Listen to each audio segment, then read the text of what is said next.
worlds ablaze, moments that steal the mundane's haze. No fear, no hold in this maze. Reach the peak of these wild days. It lives, Friday night lives. You die, but Friday night lives. Hosted by DEADPIT Radio, Stuntman Mark and Rambo Rap.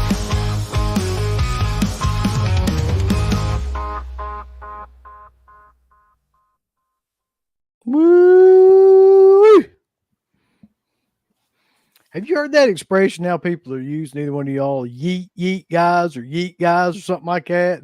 It's supposed to be for like country guys because apparently we just go around going yeet, yeet, or yeet. It's some new expression the kids are using, pissing me off. You're not a Jey Uso fan? not that kind of yeet. It's a whole other kind of yeet.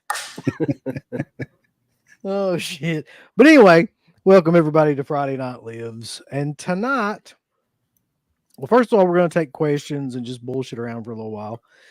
And if you guys got anything you want to throw in the chat, then throw it in there and we will talk. The big talk of the town, of course, is the Trick or Treat release. We'll talk about that and anything else you guys want to talk about. But then we're going to get to our most disappointing film list. And now, this, it's a little bit different than the worst films, and especially the ones that I've got, because a lot of these were films that I was really looking forward to. They were either from somebody that I really liked, or they were, a sequel or something to something that I really liked that turned out to be super disappointing. I don't know. Like, that was kind of my criteria for how I picked them. Yeah, same. Same. So, with me, as always, is Rambo. Rambo, you've been churning out reviews like they're fucking butter on an Amish farm. How's all that going? Going well. Can't complain. Mark will like this. I did finish Manhunt, the game. It was a really good game. Nice. So, for anyone who loves games, definitely play Manhunt. You'll have a great way of bashing people's brains out and all sorts of gory, sadistic stuff. And yeah, you know what? I know you're not into games, but I think that'd be a game for you. You like serial killers. Yeah, I'm a big fan of serial killers. So yeah. No, I mean, even if you're just a big slasher movie fan, I mean, it puts you in the POV of a slasher killer, and you get to do a lot of crazy, sick shit. So, well, it's a cool story because it's that too. Yeah, your guy on death row. They fake your death, and the guy's a director. Actually, Brian Cox, who was the original Hannibal Lecter, he's the voice of the director, and you're put into a snuff film. He's filming all these snuff films, and you're the star, and so you're killing all these other criminals, and so Manhunt is definitely a very good one. And again, a lot of random videos. Out of nowhere. How about you, Mark? How are you doing? Yeah, Mark, you just got back from Germany, where you bought Schindler's List in the real skull of Adolf Hitler, which I thought was an interesting purchase. that's hilarious. That would be actually pretty cool. That'd be a killer box set right there, wouldn't it? Yeah. No, I mean, I'm doing good. I mean, as far as my list goes, I want to say that some of these I do genuinely dislike. Some of them I was just disappointed by, but yeah, I mean, that was kind of the basis for it, because it's easy to put on stuff that you hate, or most of the time you can tell what's going to be complete shit anyway, but you might just watch it out of curiosity, or if you get paid to, like Rambo. But in this case, mine's a little bit of both. It's not all stuff I completely hate, so we'll see. Yeah, I kind of feel the same way. Like, some of these I'm just lukewarm on, but it was just I was so anticipating what they were going to be that it was a letdown. So yeah, let's see how that turns out. But let's go through the chat and see who we got in here. We got Vanderhoff's in here. Irish Michael Myers. Stuntman, you're going to love this comment. Marco Polo says, the X-Files movies were disappointing to me. I was a kid wanting to get into X-Files by seeing the movie. My mom was excited too. Then we heard the reviews and felt let down and didn't see it. I mean, that's definitely not the way to go. At least for the first one, you'd be completely lost because you have no idea of what's going on. While it is a standalone movie and it gives you enough like ideas of what the show's about in a roundabout way for the mythology, it's just, I mean, you shouldn't go in blind. I would say watch the show first. Yeah, definitely. It's one of the few things where the movie actually connects really well to the show too. Mm-hmm. Oh, Motionless Zombies in here. Let's see. Jackson Jack. He just says, fuck. He does want to know if we saw the Sleepaway Camp 2 and 3 Blu-rays from Sandpiper Pictures. Yes, and those covers are some of the worst looking. It looks like something off at Kinko's, like if you were doing a DVD or something. Yeah, it does. So I don't know what the picture quality is. I had heard that all of those Blu-rays are some sort of DVD rips anyway. Somebody had said that, like even the Scream Factory ones. So if there's never been like a real remastering of either one of those movies. So I don't know if that's true or not, but that's what I heard. Artificial Flavor, as in Flava Flav, is here. 1750 Films. Cool Duder's mom wants to know what edition Trick or Treat we picked up. I picked up cover A. That was the one that I picked up. I got cover C. I got cover D for damn that shit. I didn't fucking. I knew that was coming. I ain't paying $70 for that shit. I'm guessing there will be a standard edition down the road. There is. Yeah, he already said that. I'll wait for that. I don't need $70 is fucking horse shit to me. But hey, if you want it, you gotta go for it. Fuck it. But I ain't paying $70 for it. Nah. Yeah, that's pretty expensive, man. I mean, yeah, even for like Severin or Vinegar Syndrome or one of those companies, that's expensive. Yeah, I mean, like Hush is $40, and even I think that's too much. This is $30 more, and that's with the shipping and stuff. So nah. I tell you what got lost in all this though, man, was Arrow dropped a bunch of fucking killer titles like right in the middle of all this. Like they dropped The Gift, Sale, Inglourious Bastards, new 4K transfer. And there was one more that I wanted to get to. So I went ahead and bought The Sale because I hadn't seen that in probably since it came out. Like, and I just remember that I was totally confused by that movie. So I wanted to go back and watch it again. Yeah, that looks cool. I mean, it's fair too. It's like $35 for the 4K. Yeah. And it's like 2 versions of the film, one like new for the edition. I'm curious about that. So that's pretty cool. I may buy The Gift too because I really like that movie, but not sure. No Lock says that he just got a shipping confirmation from Synapse. Buddy, let me tell you something about that Synapse shit now. I was on there for like 2 hours. Eventually after about 30 minutes, I just bought it from Orbit, but like for about 2 hours, I stayed on Synapse site just trying to get in their fucking site. And it was just crazy. It was not happening, man. No. So I'm curious, when they do the standard edition, what's going to be the difference? Just not having a CD? The packaging, yeah. It'll be like a 1 disc or 2 disc edition, yeah. And it won't have all the bells and whistles of the hard box or anything like that, I'm sure. Oh, okay.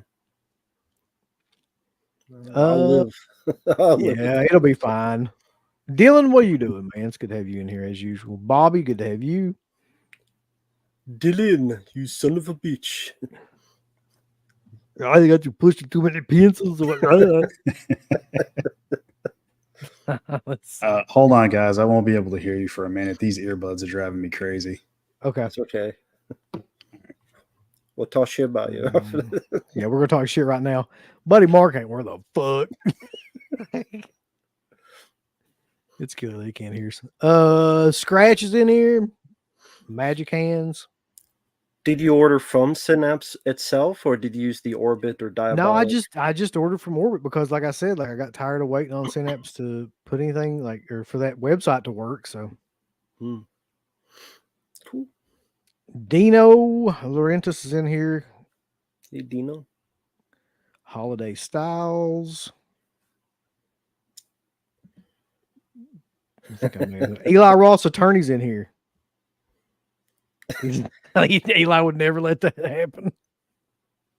I'm surprised they didn't know it was going to happen. I would think that's a title people been wanting for decades. I had heard, Rambo. I don't know if this is true or not.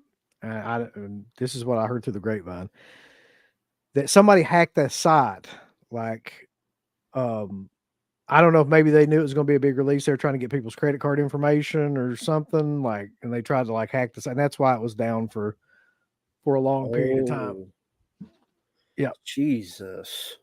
that's what I'd heard. No, it is not sold out, Blu-ray. It is sold out on Orbit and Diabolic right now, but it's still on Synapse. If you go to synapsefilms.com, you can buy all of them right now. But I will tell you that I know from talking to people that they're under, probably at this point, under 800 on just about all of them. So I know that's crazy because they made like, overall, I can't remember if it was 6,660. I think that's what it was. Like they made that many of them. So let's see. Radhammer. That's been happening a lot lately. I mean, the Internet Archive got hacked. This website, Baby, supposedly been hacked. Yeah. This has been happening a lot more often throughout the interwebs. Killer Party is great. Jason Byers. I love the song April in that movie. That's such a killer song. God,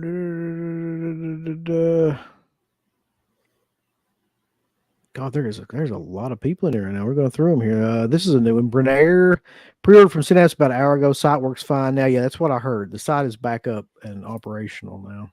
That's what they want you to think. It may be the hackers. Maybe that's it's all a ploy. BMG 501. There's a Twisted Trucker. Chig the Quig. Give me a good ending to a shit-tastic week. Well, we'll definitely try. Let's see what happens. Dirk is in here. How you doing, Dirk? Now he asks, is that a number split among all three covers, or is it? I think it's 6,666 for all of them. I think that's how it worked. Like I don't think they didn't make 6,000 like that many of each one of them, did they? I think it was for all of them. Yeah. So altogether, I think there was that many. Which does kind of make those sort of limited. That's 2,000 and some, for each cover. So How many people bought like 4 of them a piece? There's a bunch of people I know that already have. So Sammy, we were just talking about this. Arrow announced their January releases and thoughts, and I was just saying a minute ago, I think that was more surprising. Well, no, it wasn't more surprising to me than the Trick or Treat thing, but it was a pretty big surprise, like how awesome all those titles were. Like, I think they limited that, right? Like you could at least on Orbit's site, you could only buy one. Oh yeah, the Trick or Treat. Yeah, you could buy only one like per person on there. Diabolic though, you could buy as many as you wanted. And they sold out almost immediately. All right, bulls. Big Money Mark's in here. He said, I ordered 8 of the 199 Trick or Treat pages. So this is good. Oh god. Oh, that picture is fucking killer.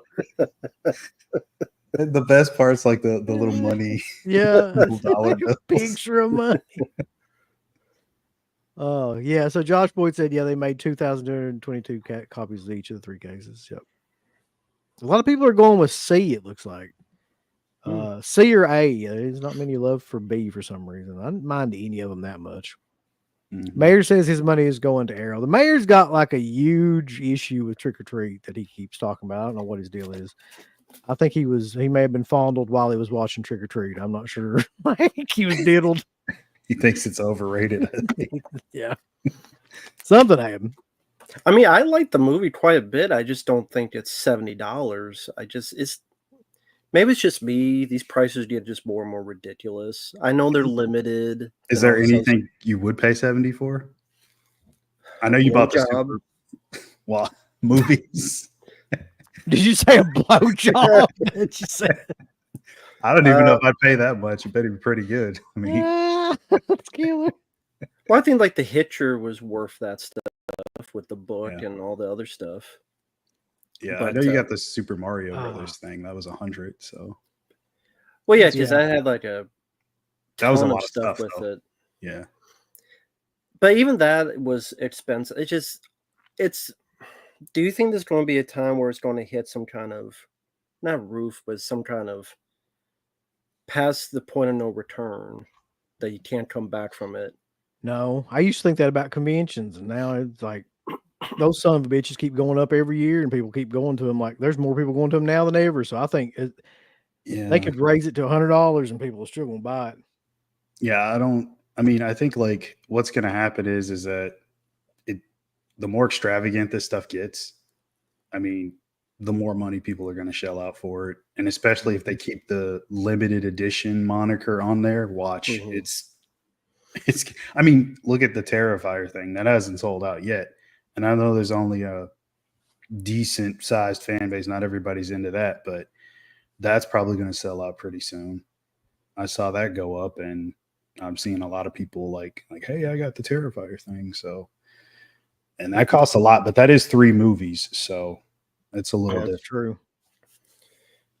It's just Mark, going $3. How much German do you speak, Mark? A lot. A lot. Okay. That was my first language. Yeah. Prices are going up on this shit is because they aren't making as many. I don't know. They seem. I don't know about all that, but yeah, they just seem to be going up just for the sake they know people will pay it. I mean, Yeah. it's just, to me, it's just going to be very detrimental to a point where I think it definitely a lot of the casuals will be left out, and it's like, Mm-hmm. that's just how it is. Yeah, but there's probably quite a few people that are in the same position as Rambo. Like that's their stance. Like they're fine with the regular standard disc. They just want the movie. They don't give a shit about slipcases. Yeah. So there's that crowd too. Yeah. I don't think either one will burst. I really don't. Like, I don't think conventions or boutique labels are going anywhere anytime soon. Mm-hmm. Not from what I can see. I mean, hell, that whole thing's almost sold out in one day. Yeah. True. So it's like, yeah. I mean, look at certain titles for Vinegar Syndrome. Some of those sell out within a day or two. I'll buy Congo. I'll buy Congo. I mean, the question is not if you will, it's how many copies are you going to get, Rambo? I only need one. So I could bug Uncle Bill about it. He'll try to resell it on the market and get less than he paid for it. When he first got it. Uncle Bill, what's going on? You don't like Congo? I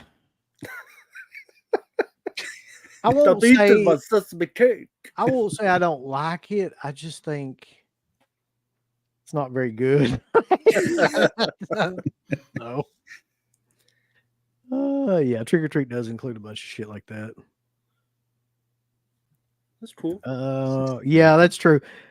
I think we were doing a show on that damn chainsaw, that $300 chainsaw that just came out from Dark Sky that they sent CK, those fuckers. And somebody in the comment section had a quote or something that about killed me. That a comment they put in there that said, like, for $300, Gunnar Hansen's ghost should come out and give me the discs when I open it up.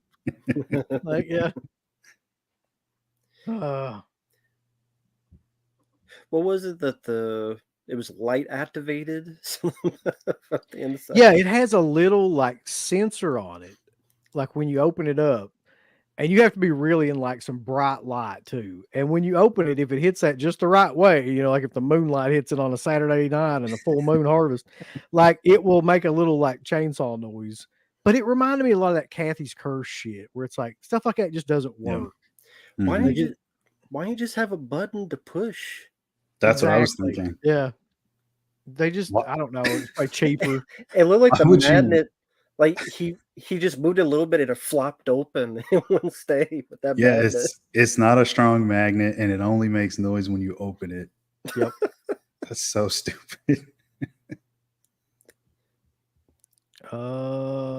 Dirk says he just got in Vampire? It's the first Italian horror film with sound. Bava and Freda.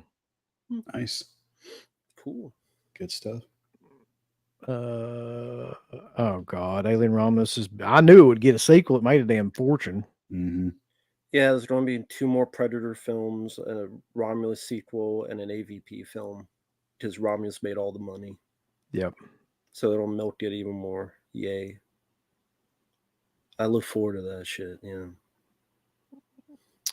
Yeah, that was kind of weird that Sadness sold out on Vinegar Syndrome like that day. Mhm. Yeah, it's true. Captain Howdy says, "Don't forget you can get the super limited edition with my picture on the cover and signed by me for only $500,000 copy. Come and get it." Wait a minute. Is that Trump? That's Ronald. That's Trump. It's Ronald McDonald. Yeah. It surely is. Uncle Bill, I'm watching the Tenet on Paramount Plus. How is the 4K transfer? I don't know. I haven't got it yet. Like, I haven't heard anything from Vinegar Syndrome. They shipped mine. It should be here in like a day. I'm glad they shipped yours, Mark. I ain't heard shit from them. It's about time I get something first. That's like, true. I'm always the last. I also tell you, Mark still didn't get any of his like $300 umbrella order. I didn't get that. I at least heard back from them, but I still didn't get it yet. Chica Quick says there's not a single movie I love enough to pay $300 for. Well, you're really paying $300 for the gimmick. Oh, that is what I think you're paying for. Which I'm still not really sold on that, to be honest. Right. Fred says, "Hope you guys are having a good night." What are you doing, man? Thanks. Hope you have one too, man. Enjoy the stream.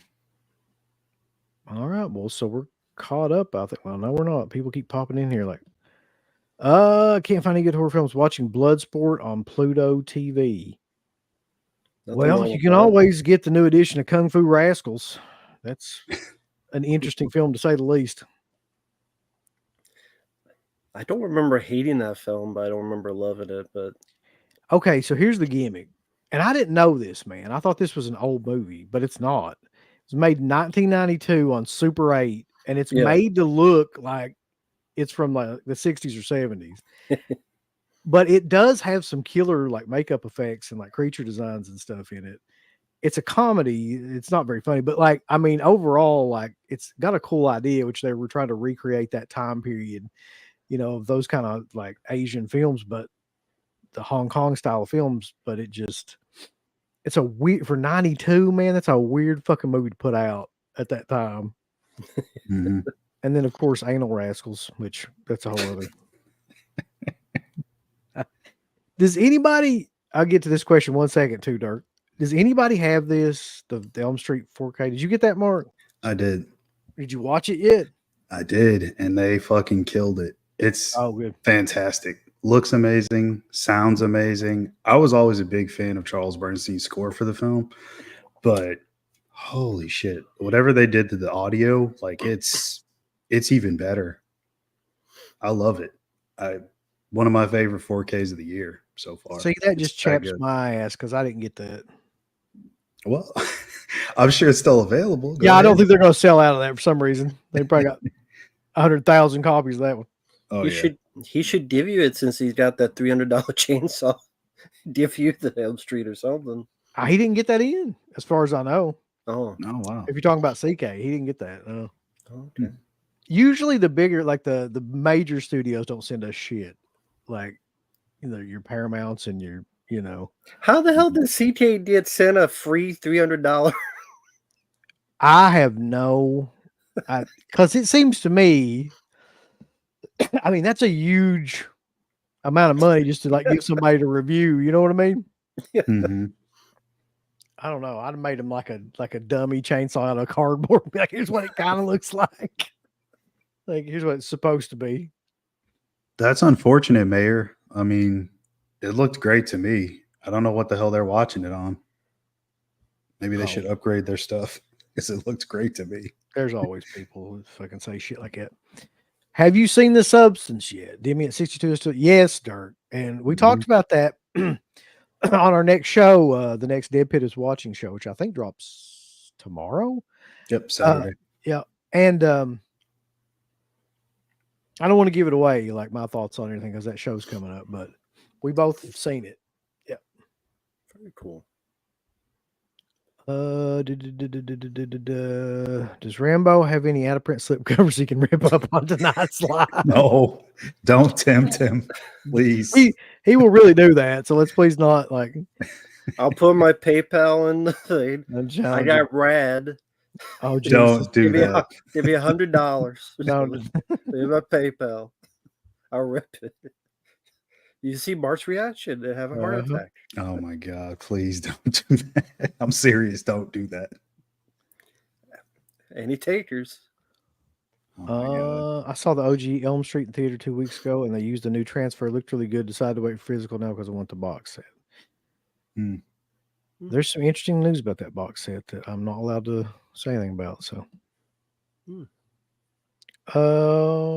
great, but they're missing some sound effects on the Dolby Atmos track, which is very unfortunate. Is Michael Felsher doing it? What's it? No, No, he's not. just, Unfortunately, I would have given him shit for the rest of his life if he did. That's the way to go. You got to watch it on an OLED. Yeah. It's good to know Bobby's back from the shitter. So, oh, thank God, William. Uncle Bill knows I'm an art house movie apologist, but I agree that Possession is disappointing. Yes. Yes, I can 100% agree with you on that.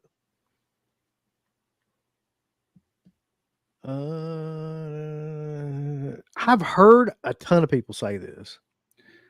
Yeah, I still I haven't don't finished believe it. I watched the opening, and I don't want to give it away. Maybe I'll say it off stream, but the opening was very promising, and it was not at all like how I expected it to start. Yes. So I'll say that much. I don't have any way to watch it yet, but as soon as I do, I would watch it. Completely there's- legally, of There's course. plenty of ways that are legal. Legal, and I will pay money to watch it. So we can pay Rambo to rip up slip covers for Mark. Yes, Rambo will accept donations to rip up slip covers. Please, just don't do that. Can we see your Night of the Creeps poster, please? You talking to me? I would assume Probably. so. Yeah. Which Night of the Creeps? Because I'm looking at my Night of the Creeps Monster Squad mashup poster, but if you're talking about like the original, are you talking about the one like the video style poster, or I've got like you're gonna have to be specific on that. It's hard to show posters on a fucking webcam too. Like it's just not practical. Well, you showed it in the poster video long ago, Yeah. right? You could see that video. I don't know if he knows that video's up on the channel. What's it called? Yeah. It's just like the DEADPIT poster collection videos is what we called them, I think. Yeah, you just type that on the channel magnifying glass and they'll pop up. Speaking of takers, did y'all see the other day? We're talking about that before the stream. And Jim Cornette had a meltdown, like always. Let's see. This killer question. Whatever happened to Pop Shango? Well, he became a pimp. He became a pimp. Right. He dropped the face paint. I know, Dirk. I knew that you would not like that, but I just cannot get behind Possession. I've never been able to. For 20 years now, I have not liked that movie. I've tried multiple times. All right, so let's go round robin style, I guess. Well, we're caught up on the chat though, and we won't rank them. We won't do any shit like that. We'll just tell stories like about why these are your most disappointing movies. Okay. I'll just start and we'll go like around like we normally like. So it'll be me, it'll be Rambo, that'll be Mark, and then just go. That's good. In that order. Okay, so my first contender for one of the most disappointing experiences that I had, it will not come as a surprise to anybody because it's actually on the thumbnail of this fucking video. And that is Adam Green's Hatchet because, and I'll tell you why. So I think I was probably more hyped up about this than most people because we went to several conventions, we being DEADPIT, like me and CK went to several conventions where Anchor Bay was hyping the ever living shit out of that movie around that time period. And that was back when they had like posters they would put on, and they would have a television that would be playing the like scenes from the movie and things like that, like when you went to the convention. Mhm. And so it's kind of like a reel to get you kind of excited about it, like with all the like gore scenes and stuff. Little did we know that reel with the gore scenes was the whole fucking movie, and like there's like nothing else going on whatsoever in it. And I can just remember seeing it because the tagline for that was like, what was it exactly? Like the return of 80s horror or something like that. Old school American horror or something. Old school horror. Okay, yeah. And so I'm thinking, this is gonna be fucking badass, like old slasher movies from the 80s style. And what you got instead was like a mongoloid madman ripoff running around, with a head 2 sizes too big, chopping up people. And granted, there's 1 or 2 creative kills in that movie, but you hate every character in that movie. To me, the first one especially is boring as fuck, with the exception of a couple of scenes. And like, I just didn't like the look of the movie itself. Like, it doesn't have a very good, like, what would you say, like tone, cinematography, however you No want to put atmosphere. that. It definitely doesn't have any atmosphere. There's no Mhm. atmosphere to be found in that movie whatsoever. I mean, it's supposed to be a straight up slasher film, and I guess that it is, but there's something about it that's always been very, I've never been able to put my finger on it, but very like, Is it too indie for you? Is it overly indie? Is that it? Or maybe, Too Okay. comedic. no, it's not necessarily comedic. It just looks very generic. Hmm. Something about it, like, just, I don't know. You don't identify with anybody in the movie. You don't really have any reason to be watching that fucking movie, really, unless you just want to see that one scene. Like, Mhm. I Well, I know don't know. you said long ago it reminded you of Steering movie, like the characters or Oh American yeah, Pie. that's true. Like, the majority of the characters, now that you bring that up, like that are not Victor Crowley, um, it's the same thing with Cabin Fever though, and a lot of those movies like that where they just are overly goofy, comedic characters that don't fit in like with what's going on in the movie whatsoever. Mhm. And they got all these supposedly like serious situations going on while this goofy ass comedy characters are running around. And it just doesn't match. I mean, it was also one of those films that, and I'm pretty sure at the time there were a couple of other movies like this, but for sure one of the selling points for Hatchet was like, hey, we've got Robert Englund, we've got Kane Hodder, we've got Tony Todd, which is all too common now. Like that's just Yeah. to be expected from a low budget horror flick now. But back then it was like, oh, okay. So you're kind of getting on board with it and you're like, all right, well. And then like you said, you see those scenes, so you're thinking, this is it. This is the return to old school slasher flicks right here. Yeah. But it really wasn't. And that's all it's got going for it to me are the effects. Well, okay. Here's my thing about that too, though, Mark. I'm starting to lean in this direction. I want you to pull me back out of this abyss because I feel like I'm leaning here too far. Okay.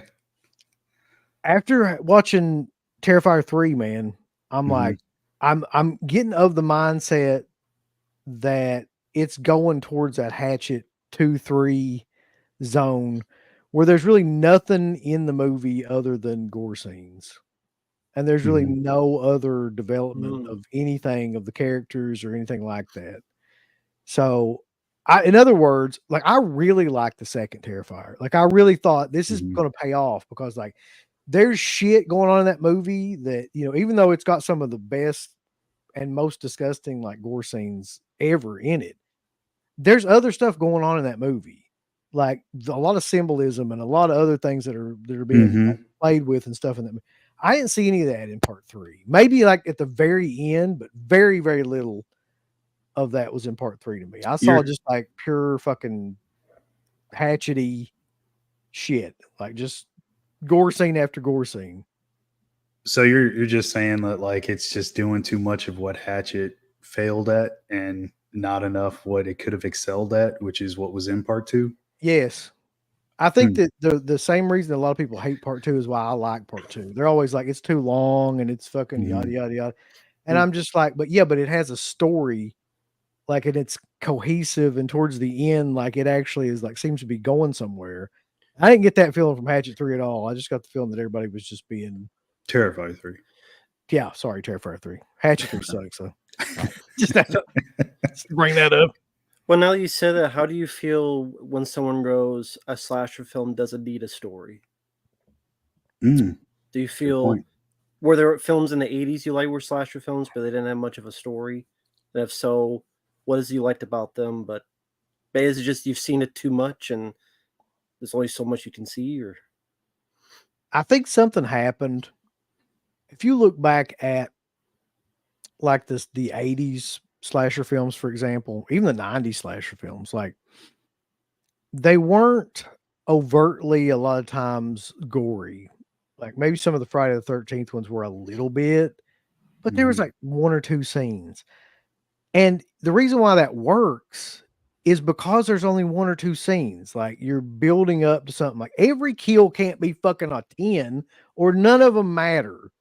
Like, if that makes any sense. Like, desensitized. You can't, every single like kill scene can't be fucking, some big set piece where somebody gets ripped apart and all this stuff happens, because at some point you just don't give a shit. So the thing that 80 slashers I think did better was they reserved 1, maybe 2 sometimes really elaborate kind of death scenes or sequences for the movie. And the rest of them were just like somebody gets stabbed or their throat gets slit or they're killed off screen or something like that. So like when it did happen, it was like really shocking and it kind of stayed with you. There's like 15 fucking death scenes in Terrifier 3. I couldn't tell you like one of them except the shower scene at this point. I mean, it's just too much shit. What about the scene with the rat? Yeah, I mean, now that you mention it, but like you can't keep up with all the carnage in those fucking movies to me. Yeah. So I think after a while, I know that's why the people like go and see those movies. Yeah, definitely. But at the same time, I'm like I said when we did the review, like, what do you do next? Like I mean, I don't know. Like, I mean, maybe the next one will have all the story and answers you're looking for that you didn't get in Terrifier 3. I mean, it seems like you want just more substance. Do you just want an equal balance or just more? Because I will say with Terrifier 3, there was not a whole lot of stuff that you didn't already know. There were some things you probably could have even guessed before you saw the movie as to where it was going to go. I think at least with the lore of art anyway. What I wanted probably from 3 was a continuation of like the mythical part that was in part 2, where you kind of like more had of the fantasy. Yeah, you had this giant good versus evil battle that was going to play out, like, but in 3, it's like she's a giant pussy that just kind of gets bullied around the whole time, especially in the end, and he's just killing every fucking thing that moves. There's no balance to 3. To whereas I felt like in 2, like there was more of like she could actually fight him. You don't get that feeling in 3. Yeah, I mean, it is sort of like Halloween Ends in the fact that there is no final big battle between these two characters that you thought you were going to get. So I could see that. There is some symbolism. It's a lot more subtle. I think with 2, it's way more on the nose. Like it's more than obvious what they're trying to say with the symbolism. Yeah. And with some of the shots in it and stuff. So yeah. I really thought though, like that it was going to pay off in 3. Like I really thought that storyline was headed somewhere. And it seems like I just get the feeling with 3, man, that he just didn't know where to go with it. Like he had a good idea. I think he's holding too much back. I hope that's it. I think that's what it is. I mean, he said that like with 4, he was going to try to go all out and we were going to get the big chaotic. Was he going? Like I said, he go all out. Is he going to kick babies? Like, what do you do at this point? He digs up corpses, butt fucks them, then buries them. Like, I don't know, like how you go much further. Well, I mean, with 3, I mean, did you even think that they could top 2? Do you think it topped it at least in terms of chaos? No, I still think the bedroom scene. Really? In two, Okay. I think the bedroom scene in 2 topped every other scene in 3. I Okay. really do. I watched that again recently, and I was like, I still can't barely watch that fucking scene. It's just so Maybe mean. because of how long it just goes Yeah, on and on. it's just yeah. Mhm. Anyway, we got a couple super chats here real quick. Will says he was slightly disappointed by Beau Was Afraid, but it was super cool to see Ari burn millions of dollars on screen. Kind of like Brady got fingered, yeah. I've never seen that movie, man. I probably won't, but I do appreciate that. That's what he did. It's a good way to put it. Appreciate that. The super chat. I still haven't seen Terrifier 3, but I did order the Steelbook to go along with Steelbooks of 1 and 2. I love the Clown Cafe scene. I thought that was a great scene in that movie. Yeah, I mean, that actually made me laugh when he pulled out Yeah. the Tommy gun. The Tommy gun scene is, yeah. I just burst out laughing. Bobby says yes. Warren Beer had to pick me up something from Genshin, and he gave me a half a pack of Joe Camel cigarettes. Well, shit. Will says the rat kill in T3 was a ripoff from a kill in the American Psycho book. Damian Leone is just a shitty writer. What the fuck? Terrifier's no match for my friend, the late great Hannibal Lecter. Okay.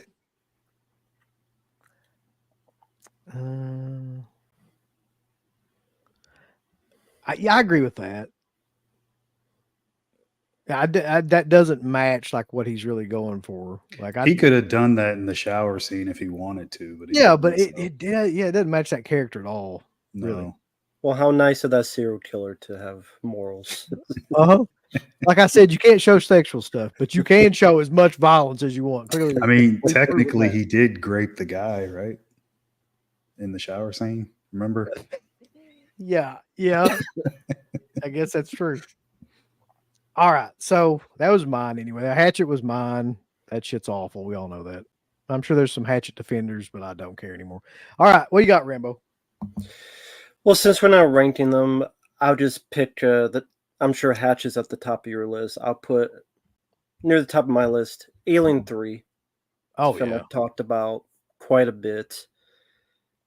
When I was very young, being a fan of the first 2 films, seeing that movie and just how completely 180 everything was, from completely demolishes the previous film Aliens, the ending, you kill off all the characters people like. You have a bunch of bald-headed, inbred-looking prisoners that no one gave a rat's ass about.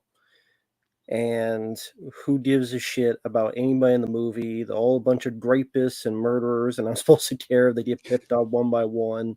As Mark says, why don't they just leave, walk outside? Exactly.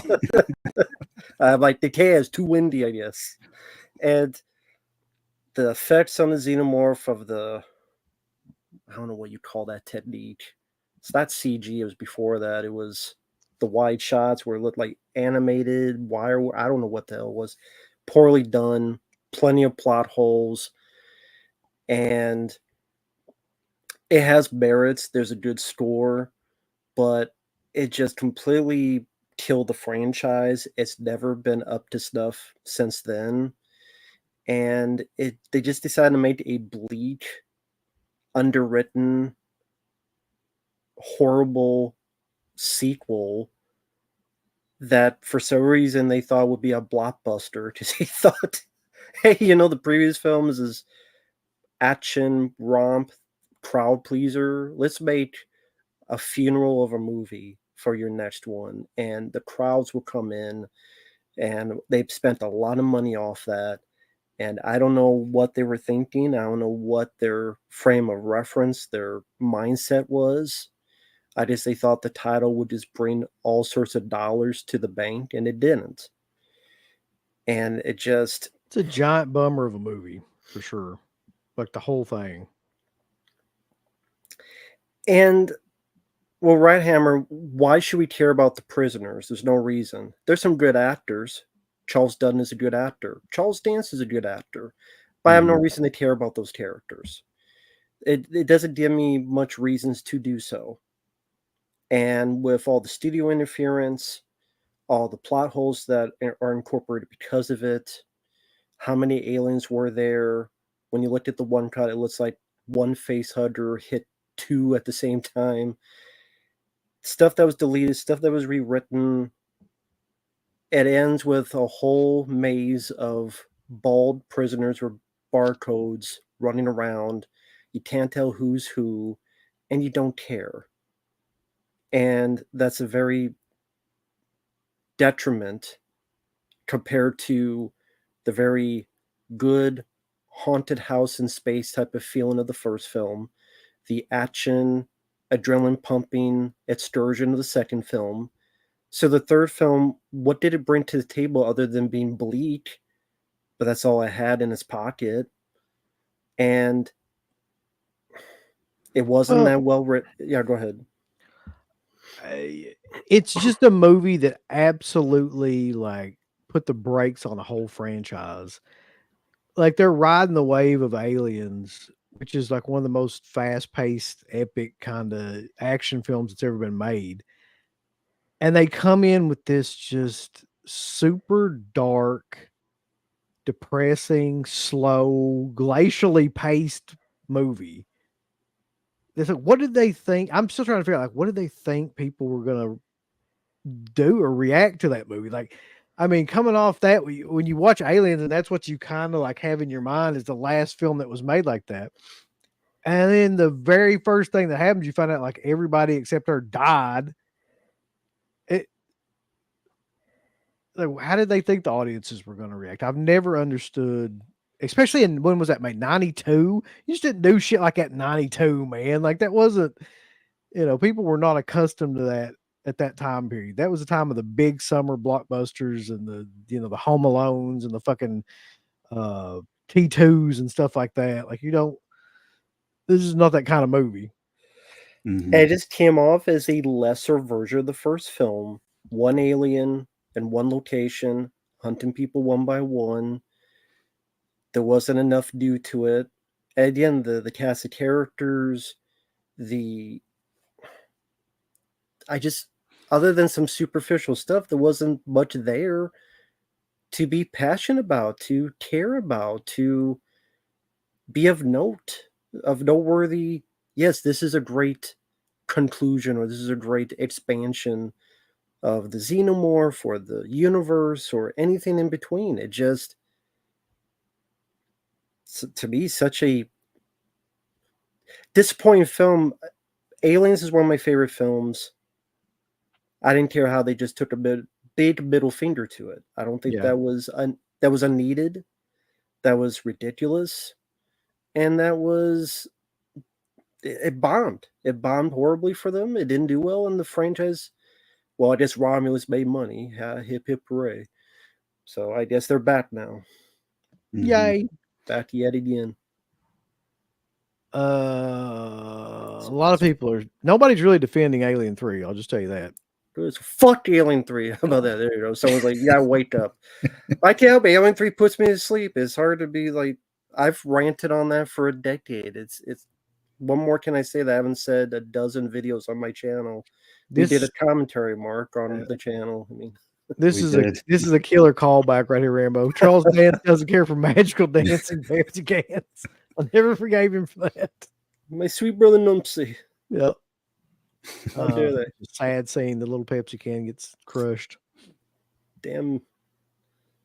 Big Willie E says the Blair Witch Project 1, 2 has to be the most depressing sequels. Oh, sorry, 2 has to be the most depressing sequels. Some of the best lore in a horror movie, and you fuck it up with time travel and alien abduction. I don't know how I feel about part 2 at this point, really. Like, oh, does he mean the 2016 one? If he means the 2016 one, that's the biggest pile of shit that it was ever created. I think that's what he means, because that was meant to be a sequel. Oh shit! Yeah, I can't even get into that. Making my ass hurt.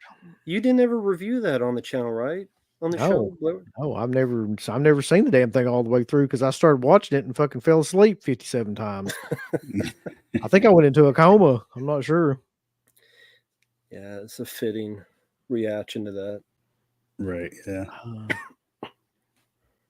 This is a killer quote. Mostly Fincher in the studio fucked up that movie. Mostly. Oh, Newt. We hardly knew ye. Alien 3 is a great pick, though. Yeah. What do you got, Mark? Especially coming off of Aliens. Yeah. But my first one, I mean, I should have known going in, but I had hope because the second film was really, really good. And I like the first movie as well. And I think those are two of his best movies. But the third one was such utter fucking garbage. And I hate everything about it. I'm talking about Glass from 2019. Now, bear with me though, because some people may say, well, that's not a horror film. But I mean, the concept of the second movie, at least, it was definitely horror, psychological horror, whatever you want to call it, thriller even. I would say some of the tone of that tried to carry over into the third movie, but it just doesn't work. Shyamalan just, I don't know what the hell happened with him. I mean, people kind of forget that he had a career before The Sixth Sense, right? Like, that wasn't his first movie. He was doing movies in other genres that just didn't work. Those movies didn't make shit. So he's like, well, I'll do this, horror movie and maybe it'll work. But part of why that movie works so well, because he had one of the biggest movie stars on the planet at the time in Bruce Willis. So he gets him, has a huge hit, and then he starts to have hits after that, which I don't mind. Signs, and like I said, I like Unbreakable. So he's got some in a row, makes a name for himself, and then his career just goes up and down nonstop after. So by the time we get to Split, I'm like, this is really, really good. Like, maybe this is his return. He's found his footing again. Like, this is good. I'm digging it. I love Split. I thought the ending was really cool. Finally, a twist that I didn't really expect, and I didn't mind because that's kind of his calling card with the twists. But I'm like, wow, this is a sequel essentially to Unbreakable. What a clever way to do it. Then Glass comes out. I see the trailer. I'm pumped. I'm so excited. I'm like, this trailer is actually pretty good. But they gave you all the right moments and cut it in a certain way. And I should have known. I should have known ahead of time that it was not going to work out. And that movie is utter trash. Everything about it, like, just fuck. I hate Glass so much. I saw that in the theater. He got my money, and that's the last time he'll ever get a fucking penny out of me. Fuck Shyamalan's career. That guy. Yeah. And I mean, I'm sorry for anybody that hasn't seen the movie. Spoilers ahead. That's what you do with your characters. You create these cool characters with Bruce Willis and with James McAvoy, and what? Bruce Willis drowns in a fucking puddle? Are you serious? Like, yeah, that's what happened. Oh my god! Like, yeah, I can't ever. Yeah. But yeah, I mean, he can't shoot action. He proved that with that movie. He couldn't even stage a fight scene well. I mean, there's no suspense. Yeah, I agree, Dirk. Yeah, agreed. I mean, I think that's true. Yeah, all three of those movies kind of suck. I mean, Knock on the Cabin is the best to me out of those three, but like Old and Trapped are fucking awful. Yeah. Yeah. And I think, what'd you say, Rambo? Trap is crap. That's like you're saying for it. And that's pretty accurate. So I could go on for another year about how much I hate Glass. But that was one where I was excited and it was so disappointing. That was one of the few on my list where I was actually, I actually truly hate. Some of the other ones I don't hate, but that one for sure. I'm going to go ahead then and slide the one of mine in there too than to go on the M. Night Shyamalan train. I picked The Happening because like it was. I almost put that on the list, but I'm like, I hate Glass more just because of what it does to two good movies. The Happening was earlier on in his career when people still thought he had like a chance. So that's why I guess like I put The Happening on there because like people were still excited about his movies around that time period and thought that maybe he would make a comeback after a couple of shitty films there. The Happening, though, might be one of the most poorly acted films I've ever seen in my life, to the point where I still can't figure out if it was intentional or not. Like, I'm assuming it wasn't intentional, but there are certain scenes in that movie where you're like, there's no way that somebody could watch this in a daily or something and just be like, yeah, this is passable. Like, a lot of the Mark Wahlberg scenes and a lot of the fucking what's her name, Zooey Deschanel scenes too. Like, just the acting is just so bad in that movie. I mean, forget the premise that the fucking wind and shit will kill you. Like, forget about that for a second. But just the acting itself and the dialogue, man, is some of the worst shit ever. I mean, at this point, it's kind of like attained a kind of cult status just for how bad it is. But like at the point that I watched this movie, it was not that way. Like this was incredibly disappointing considering like a lot of the stuff that he had made beforehand. And nowadays we can quote it and make fun of it and stuff. But at that time I was just like, what the hell am I watching? Grass is causing people to fucking hang themselves. Like what is going on? And then you got Mark fucking Wahlberg as a science teacher, which is the most unrealistic possible like thing that could happen of anything in that movie, of the grass killing you, the wind. Mark Wahlberg as a science teacher is the most unrealistic thing. I'm telling you. And then you got Leguizamo in there too, hamming it up, chewing the scenery. Yeah, if he's in anything, it's gonna fucking suck. Let's just face it. With the exception of like 2 movies I can think of. John Wick is one that I think of. John Wick, but that's the thing. That's what you got to do with Johnny Legs. You got to put him in a really minor part. Like he can't have a starring or a semi like a co-starring or anything like. But he can do a small part in the film, and especially the fact that he hangs himself, which is great. Jeez. William says I saw The Happening is on Troll 2, the room level. Yeah, I say The Happening. Yeah, it kind of is there at this point. Like it's kind of one of those movies that people just watch just for like to make fun of.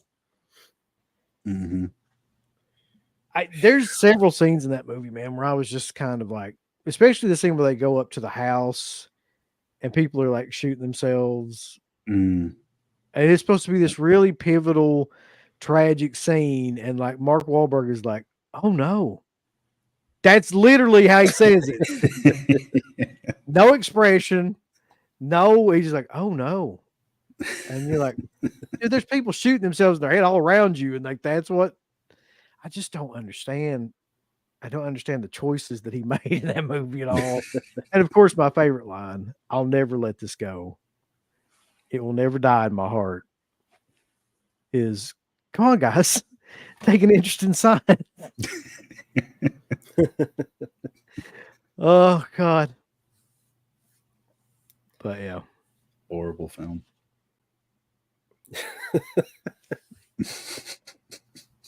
Jesus Christ. Oh yeah, I didn't even talk to you about that. Yeah, the Lego minifigure set. That's what I was talking about earlier. It's $135, but at least again, it's all 3 movies on 4K, and I think you get the All Hallows Eve movie in there too. Yep. You remember this skit from Saturday Night Live? So how do you mom for me? Where it was just, I think it was like Mark Wahlberg talks to animals or something like that. He's just like talking to a goat. And he's like, say hello to mom for me. That's all he says.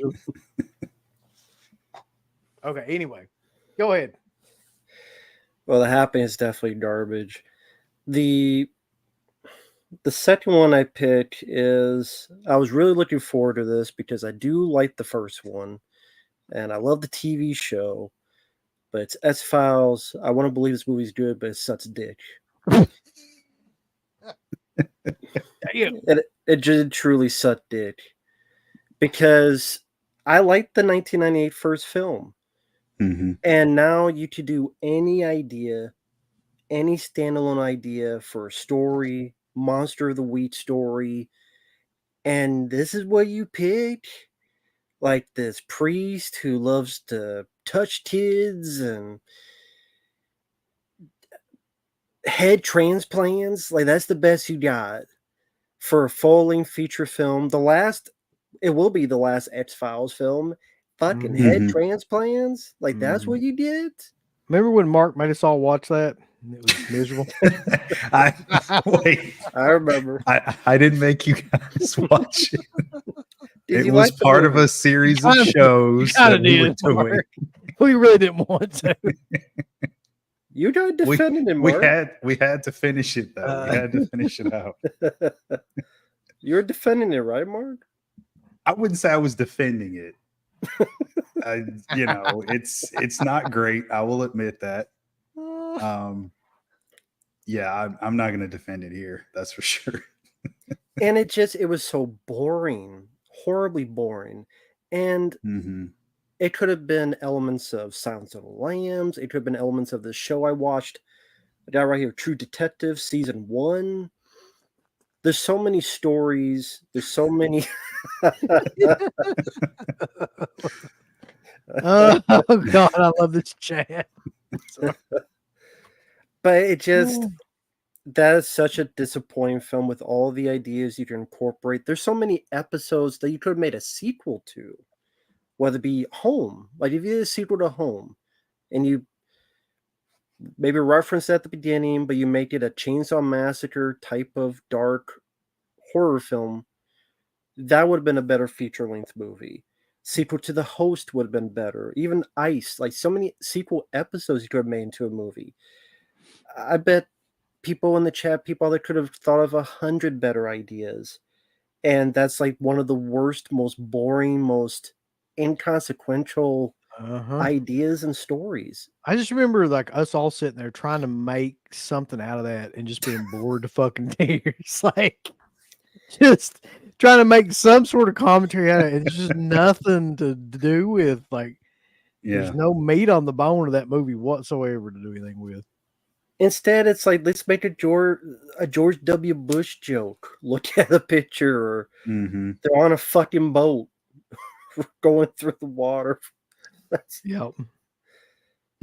So that's yeah, go ahead. I was just gonna say, William says, would you say Basket Case 3 is it? No, I wouldn't say that. I mean, Basket Case 3 is exactly what I expected Basket Case 3 to be, really. Like, it's like just a continuation of 2, which was equally as goofy, really. But that's my second pick. Again, being a big fan of the show, being a big fan of the first movie. Again, now you don't have to stick with the convoluted conspiracy storyline. Yeah. You can do any story, and they pick like one of the worst, most boring ones. And they look lost. David and Jillian looked lost in that movie. It was truly awful. And what was that bullshit with her? Oh, this kid's sick. I don't give a fuck about the kid. He was dying. Come on, have a heart. Then die already. Jesus. Get the fuck out of the movie so we can move on. Oh man. Did you say you gave a shit about that kid? What was his name? I didn't want him Mark? to die, but like, jeez. What was his name, Mark? What was it? Yeah, name him, Mark. Right now, give us his name if you care that much. Who gives a fuck about the kid? This kid we've never seen before. Just die already so move the plot along. Oh god. Such a useless fucking subplot that didn't need to be there. It didn't need to be there. I'll give you that. I will give you that. No one gave a This I was gonna say, this is no joke. If you need to go to sleep, turn that movie on, and you will be asleep in like 20 minutes. So that's my pick. Fuck that kid. Don't give a shit. Mark, let's put it to you this way: Mark knows everything that there is to know about the X-Files. He can't name that fucking kid for saving his life right now. His name was Jake. You got to look it up. I'm seeing You looked it up. There's no was way. looking at my He's list. looking at his That's fucking my list. no. He looked it up on the internet. He doesn't know what that was. All right. Mark Wahlberg's back. I really do hate John Leguizamo. Okay, yeah. What's next, Mark? Okay, so this one is another one I probably should have known better, but given the director knowing what he's all about, I'm thinking like this one might be good. So this one is Green Inferno from Eli Roth. And how could he fuck up a cannibal movie? That's a fair point. He's practically Italian himself, although he's not. But I mean, he's fluent in the language, knows about every giallo Italian horror movie there is. His wife's Italian. Like, you know what I mean? So I'm like, there's no way he's going to fuck this up. And that's another one in the theater. I was so disappointed. I'm like, wow, I can't believe he actually made this as bad as it was. I mean, you got scenes of like people. Yeah, like I was going to get to that. The cannibals get stoned, like characters jerk off before they die. I mean, if you're going to go, fucking jerk it one more time, you know? Yeah, so, and then like it took forever to get going too. I remember thinking that. I'm like, this is a cannibal movie. You don't really need to set these characters up all that well. You don't need to develop them all that much. Get into the situation, start the cannibal stuff, start the killing, start the chaos, and just get it done. He makes us wait, and it wasn't even worth the wait. So yeah, I'm sure everybody's seen it by now. And the ending is ridiculously stupid. I mean, it was very, very disappointing. As bad as it is, I don't necessarily think it's his worst movie, but it's pretty close. And I mean, he shocked me with Thanksgiving because for a minute there, I'm like, well, he screwed up a cannibal movie. Could he screw up a slasher movie? So I went into that with low expectations, and I enjoyed Thanksgiving. I think it's a lot of fun for what it is. But this one I'll never revisit ever again. I still hate that I went to the movie theater to see it. But yeah, that one's pretty bad. So that one's really a big disappointment for me, coming from who it came from. If it was anybody else, I would have questioned their history or their knowledge of the history of cannibal films. I would say, well, maybe they don't know the genre. It is a dead genre. It's not something, most people would automatically just run out to go see anyway. So maybe they're just taking a shot in the dark doing something like that. But for him, it makes it more disappointing because it was Eli. So that's my number two. The only reason something like that wouldn't be on my list is I never expected anything out of Eli Roth. I know you were going to say that. Yeah, I mean, I never expect any of his movies to be good, so I'm never really disappointed. But I will say that might be my least favorite of his movies. And we also saw that in the theater. And I just remember being like, God damn, man, like this is just all over the place. Like it's supposed to be dead serious, then it's supposed to be a comedy, then it's supposed to be dead serious again. Then it's like, I'm surprised you guys went to go see that. Was that like an on the road thing or? Yeah. Is it okay? Yeah. Well, that makes sense. I mean, I didn't want to see that fucking movie. I'll just tell you that. Like, I'm sure you didn't. But the idea at the time, and this might be one way that it was disappointing, because the idea at the time was like it's the return of like cannibal films, because nobody had tried to do like a mainstream cannibal film or anything like that in years and years. Yeah. So dead subgenre. and you watch it and you're like, how do you, exactly what you said, how do you fuck this up so bad? Like, it just seemed impossible, but he did it. Like, he really, really like destroyed a whole genre of films again. There'll never be another cannibal film attempted, really. No.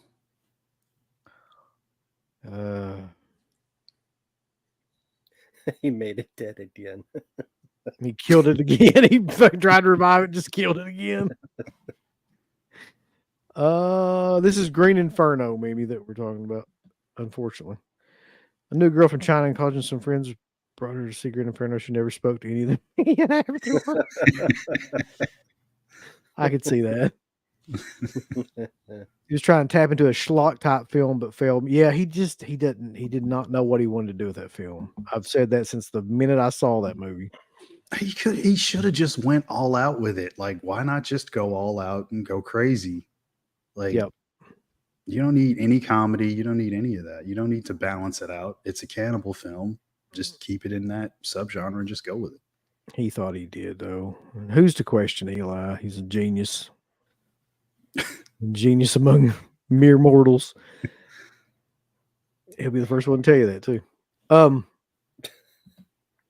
And one thing you should always keep in mind, too, Mark. I just want you to know, as you're talking about Eli Roth. Here's the thing about horror fans. They love to complain. I'm just proving them right. Yeah. Oh, shit. I'll never quit using that. Okay. I'll always appreciate an Eli Roth film being on the list. So this next one, for me, I was like, I don't think I've ever been more excited to see a film. Maybe like ever. It was so excited that I actually took my dad to see this film on opening weekend because like he's a huge fan of this director. And we had watched all these films growing up and we're like, this is the return of something, you know, killer, because there's no way that this guy is going to let us down. Like he's always knocked it out of the park. And that was not the case. And it's, you know, we both left the theater and we both kind of looked at each other. Me and my dad were like, it wasn't very good, was it? It was like, no, it wasn't. I'm talking about Land of the Dead. That's on my list. You took one of mine. Oh yeah. I just, man. No, that's good though, because we're already at an hour and 13 minutes. So we'll just go back and forth on this one. Go ahead. Yeah. I mean, I was just like, you know, the one of the last zombie movie that he had made at that point was Day of the Dead. And everybody was like, and you know, this is his return. There was so much hype, like so much hype. And he's probably my favorite director. It's between him and Carpenter. I've never been able to really flesh out like which one of the two is like my favorite, but like, I mean, he's made so many films that I love. My dad loves him. Everybody was there. Like it was like this big gathering of people and we're all in the theater. And, you know, first of all, John Leguizamo was in the fucking thing way too much. That's your first indicator something's bad wrong. Second of all, Simon Baker, the lead, is god awful, boring, vanilla white guy that's just like, I agree. Yeah. Just awful. Third, way too much like visual effects shit in that movie. Like there's some practical stuff. A lot of the gunshots, most of the gunshots are like CG. There's that awful scene with the heads like backwards and it flips up and that CG and it bites. Just fucking awful. And none of it worked to me. Like nothing in that movie really worked. Dennis Hopper, even to some degree or another, didn't work. Like he's got a couple of good lines in there, but he just really looks like he doesn't even know what the hell he's doing. Like he's just making up lines and shit as he goes along. I really feel like that. I was talking to Alf Romero about this, like around the time of Bruiser, when Bruiser was made, which is when, you know, Romero first moved to Canada. He was just completely broken by the Hollywood system. He had so many failed projects. He had all that time, like almost a decade where he didn't make anything. And, you know, I don't think he ever really recovered from that, to be honest. I think Bruiser was like a self-exploratory kind of film about him and his kind of hatred at that time period of everything. And then he came back into the studio system. I don't think his heart was in it. I just don't think he cared. I think he was just doing a cash in. That's what it looked like to me when I watched that movie. Yeah, I mean, coming off Day, I was like, this is another one that I got so hyped up for. This is going to be really good. And you've got all that time in between where he hadn't done a zombie movie. So I kind of wanted him to do another one at the time. I was like, the trilogy is great. I love it. But maybe there's another story, especially considering how much the world had changed since Day of the Dead and stuff. I'm like, he's probably going to have something to say. So I go into it. While the subtext is there, it ain't very good. But this is one where I have to say I don't hate it, because considering what would come after, Yeah. No, I it's not. appreciate the movie. Now, And I thought about that too, Mark, when I was putting this on the list. I was like, compared to Diary and Survival, it's the better of those movies. But like, mhm, I just think it's because I so anticipated this movie and was so let down. I don't think by the time Diary came out, I was just kind of like, this probably won't be any good. And it wasn't. And then by the time Survival came out, I was like, there's no way this is going to be any good. And it really wasn't. So I wasn't disappointed by those movies. They just you just knew they were going to suck, like, at that point. But Land was supposed to be a big return. He was supposed to reclaim his throne, and he just did not do that at all. yeah. I mean, you said pretty much everything I was going to say. I was super pumped, but man, what a letdown. I think with Land, though, it does have some rewatchability amongst the three of those movies. I always separate those anyway. I mean, I always look at the first three as like its own trilogy, and then it's like you got the later trilogy that he Yeah. had. I think was Yeah. But yeah, fuck yeah, I'll never watch any of those other ones. Every now and again, I'm always tempted to go back and watch Land of the Dead just to see if like there's something there. But I've tried to. I hardly ever do. But I still There's just don't hate not. it. He lost his smile.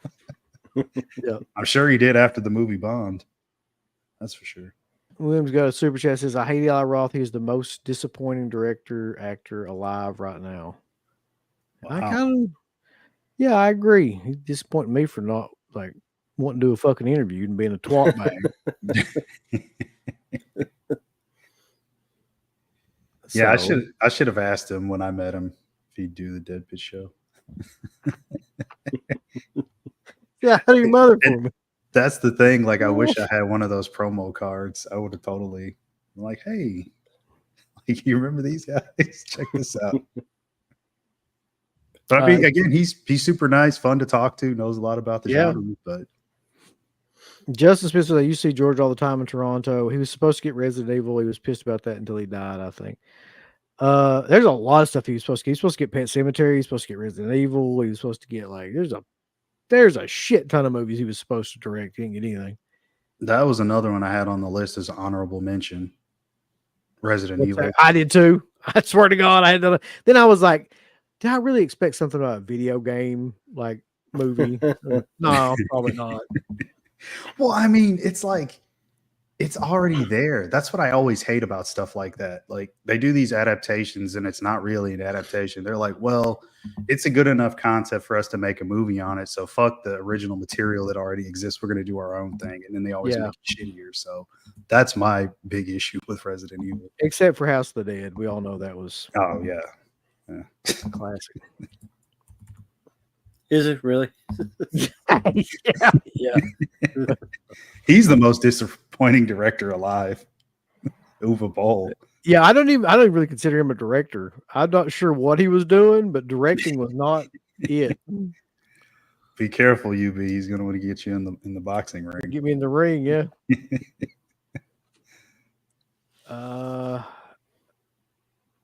Sorry, it goes back to Matt then.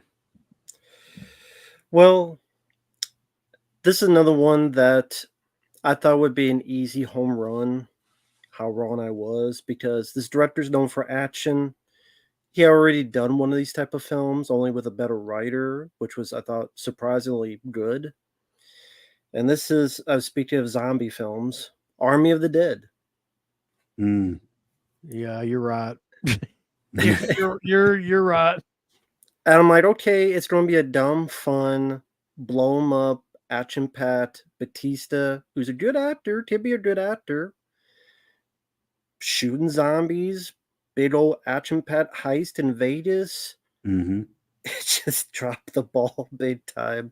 He didn't have the writer. He wrote the film, which was a mistake. The cast wasn't interesting. A lot of his cinematography was a mistake too. Yeah. Everything in that movie looked like it was done on a green screen. I don't think anything was done.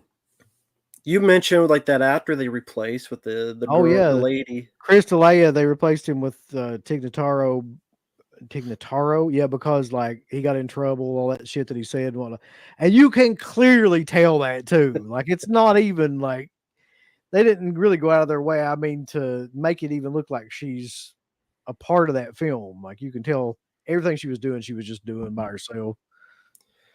Yeah, and the chunks of the action scenes that got me hyped in the trailer, they were all part of like a dream sequence, or not even a dream, but we're planning, and this is how the plan's going to go forward. So it's nothing actually happened. It's just how they wish it would happen. And most of that was what they sold people on. So it's like sold on a damn lie. And instead of like mess around in a safe, and the daughter character. Sorry, Eli Roth attorney's in here. I get a cease and desist letter. I forgot he's in here. And the character that was Batista's daughter was the worst character to me because she was just so in the way, got everybody killed, annoying, one bag of a twat waffle. I just hated her. I hated her character. I wish her character had died, and she's one of the only ones that lived. Could have been a big, fun, dumb action film, and it was just boring, poorly made. It didn't look that great, and didn't have as much action as you would think. And you think that Zack Snyder would at least accomplish that, and no, he's a complete failure. He didn't even do that. So, yeah, I mean, even the action is not. It's not good. It's not well done or anything. Like, no. And the whole, what was the one chick that was like, they run into this, she's like the lead zombie or whatever. Mm-hmm. You know what I'm talking about? That whole subplot. And that I can't even remember that much about it except that it sucked. Like I just remember her. Yeah, they're smarter, they're faster, Yeah. they use tools, and they do nothing with it. Mm-hmm. I hate that movie. I hated that movie when I saw it. Like it's just, it was awful. Yeah, that was disappointing for sure. Like I actually thought he might have been able to pull off something pretty fun, and like you said, he fucked that up big time. It's like, a while, for I guess 15 years, he had done comic book stuff the whole time. Yeah. And I remember his first interview, because he was like a big deal once Dawn of the Dead remake came out, because like it got such a warm, like loving reception at the time. He did a interview and he's like, well, I love horror and I'm going to be doing more of that. And he's like, but I'll switch it up from time to time. But then he got stuck doing comic book shit forever. Mm-hmm. So I always thought like, well, if he goes back to horror, surely he'll succeed. I mean, he could do something that's at least fun, like dumb fun. But he couldn't even do that. Like that's all that movie had to be, was dumb fun, and he didn't even pull that off. So I agree with you, Rambo. It's terrible. Very disappointing. So we got Tig should have got the Oscar. I haven't liked Snyder movie since Dawn. Currently watching Brain Scan for the first time. I hope you like that movie. I love that movie. It's a good one. Let's see. I'm going to get a cease and desist letter. Holy shit, this is awful. I went on a double date to see My Soul to Take in the theater. I was so embarrassed I wanted to disappear into my chair. Yep. Man, that's one I haven't seen. I'll never watch. What year was that? That was 2009. I was going to say 2009, but yeah. Somewhere in that area, yeah. Man. I barely remember it. You don't remember the guy dressed up in his condor outfit in class and faking like he's puked in to the class in his condor outfit? Vaguely. Some I reason remember. he's Yeah, it's like a bird costume or something. Yeah, he's obsessed with condors for some reason. You know what I remember about that movie is us getting robbed. That's the only thing I'll ever remember about that movie. Oh yeah. Yeah. Oh, that was the film. Okay. Yeah. I'll never remember that movie because of the events that took place afterwards. Like going out to the car and like the camera's not there, nothing's there. Like so bizarre. Got another super chat here. Land of the Dead had a dump and disrespectful black butler character that had to answer Dennis Hot. That's true. And we know that black guys kick ass in night, dawn, and day. I forgot about that character completely, but yeah, you're right. By the way, I did see shit, what's his name? At Scarefest. Eugene, what's his name? Yeah. The guy that played Big Daddy. Yeah. I know what you're talking about. Yeah, I saw him, and man, he had 2 fucking tables of his shit. He had rented 2 tables. And not Like, one person was in line. Not one person cared anything about it. It was like all of his music and like all like pictures and stuff over here. And like nobody gave a shit at all. I'm surprised he's still doing shows, man. He's got to get that money.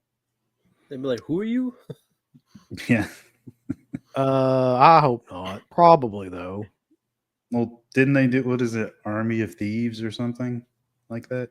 That was a prequel. That Okay, yeah. it's not even a horror film. It's awful. Yeah, it's like Army. a heist thing. But it's like, They abandoned it. They abandoned that franchise quickly. They realized Yep. Like abandoned ship. Yeah. it's diminishing returns. Army of Bad Ideas is what that should have been called. Army of the shit. Army of shit ass. All right, what you got, Mark? okay, this is another newer film, and judging off like his first movie, it's a good way to start your career in the horror genre. I enjoyed Get Out, but I did not like Us. I was thoroughly disappointed when I saw that in the theater. So fuck Us. Yeah, exactly. Yeah, man. Like here's my thing with Us real quick too. So many critics got up that movie's ass that like it almost felt like you were expected to like it. And like if you didn't like it, there was something wrong with you or something. No, you don't get it. That's yeah, why you don't get it. That's it. That's it. And then I won't say I hate that movie, but I've never understood the hype for it. Like I just thought it was okay. Yeah, that's what I was saying. Like some of these on the list I don't hate. I don't hate Us, but I'm not ever gonna watch it. I'll never own it. No. I get what they're doing, but I don't need to see people hold hands underwater and have some guy who's like, the dude was huge. He was like, what, 6'2". He gets kicked in the knee and then he's down the whole movie and whining and he's a bitch. And I'm just like, fuck this guy. Like, fuck all these characters. Why should I care? Like, it's because, like, you know, when the doppelgangers first show up, you expect like, okay, there's going to be this fight and there's like a throwdown and we're going to see some conflict here. They sit and talk and have a conversation with their doppelgangers. That's entertaining. I think he just relied too on that premise would be scary. And I don't think it was as scary as he thought. You know what I mean? It's like, nothing scary about that. Yeah, he's just like, we'll just show like them, but they'll be eerily smiling and shit. And it's like, dude, it's not that fucking badass. Like, you need to find something else to do. It's like a generic Outer Limits episode or something. That's exactly what it is. Yeah, that's what it comes off as to me. It should have never been a feature film. Which wasn't he making that show around that time, or was it Twilight Zone? Twilight Zone. Yeah. I thought he did something too with the Outer Limits, but maybe that's somebody else. I know they tried to revive that show again too, but I can't remember who was behind that. But yeah, he was a huge mark for those shows. I do know. Well, he wanted to do Tales from the Crypt, but they wouldn't let him. Yeah, well, yeah. They can't all be urban episodes. That's the thing. Get Out is great. Us is bad. Nope is fine. It's just running in a nutshell. Pretty much. I would agree. Us doesn't make any sense that all the clones wait on Lupita Nyong'o's character to go on vacation to start their revolt. Mm-hmm. Doesn't it end like We Are the World, like holding hands across Yes. America? Yeah. There's really does. people standing underwater holding hands. I'm just like, no, I'll never watch this again. This is killer. We were all supposed to have a doppelganger. Would chat and you guys want to meet yours? You can't meet yours. If you do, it's like you Yeah. explode or something, right? Like you can't occupy the same space. I forget what movie that was. Time cop. Time Cop, yeah. Mm-hmm. Otherwise, you just explode or something, or you merge into each other. Yeah. That's a good one, though. All right. Here, talking about another director who I absolutely loved and was so excited that he was coming back to the horror genre after like making all these horrible ass big budget movies. Went to see this one in the theater, and to say that I was underwhelmed by this movie would be an understatement, I think. I thought it was one of the dumbest, goofiest, just silly, nothing movies that I had seen. And as time goes by, I think I hate it more and more. Like I don't grow to like it more and more. I think I actually like grow to dislike it more and more. It's not Ghosts of Mars because Carpenter never went away from horror, really, in that time period. Mm-hmm. It's Drag Me to Hell. Hmm. I fucking can't stand that movie, man. Like, that was supposed to be Sam Raimi's return, to the genre. It was hyped that way. I remember like everybody was pissing their pants at that time thinking this is going to be, the return of like Evil Dead style, which he did kind of try that, but it's just so there's a way you have to combine those elements in like a horror comedy. And there's way too much comedy in that movie and very little suspense or horror or anything like that. Mm-hmm. And the whole thing with the gypsy woman is silly, especially when she gets into the fight and like it's clearly like a dummy, and then you know what I mean, and then she dies and it's clearly a like a dummy, really well done KMB dummy or something. But such a bad story. Justin Mhm. Long is bad in it. I just hate everything about that movie. Doesn't an anvil fall on her and her eyes pop out like Bugs Bunny? Yeah, it's like, that's what it is too. It's like a Looney Tunes. The whole fucking thing is like an extended Looney Tunes episode or something. Like it's just an awful film, man. Like people. There's a table scene with like a goat or something. Yeah, I remember a goat. I've seen that movie once and I don't remember anything. I remember a It's all goat. good. I remember the ending, the goat. Isn't the car, the Delta or whatever from Evil Dead in it? Yeah, it is. Yeah, I remember that. It's just it's one of those movies where it's ultimately really, really forgettable. Mhm. There's nothing in it that, that sticks with you. It's a Except bunch of parts of the score I do like. There are some parts that I like, but I mean, the movie itself, I don't. If I haven't had the urge to go back and watch it, that's probably a sign that it wasn't good. So. I've never ever had the urge to go back and watch that movie either. Like when I think about it, I think I may have seen it one more time, like after I saw it in the theater, just to see if it was as bad as I remembered it being. Mhm. I don't remember what kind of review we gave for it at the theater. I'd say I probably liked it more then than I do now in hindsight. But like, it's such a waste of his talent too, man. Like, it's just he was running through all the motions of what he did in like Evil Dead 2. A lot of the sight gags were in it. A lot of the, same type of humor was in it.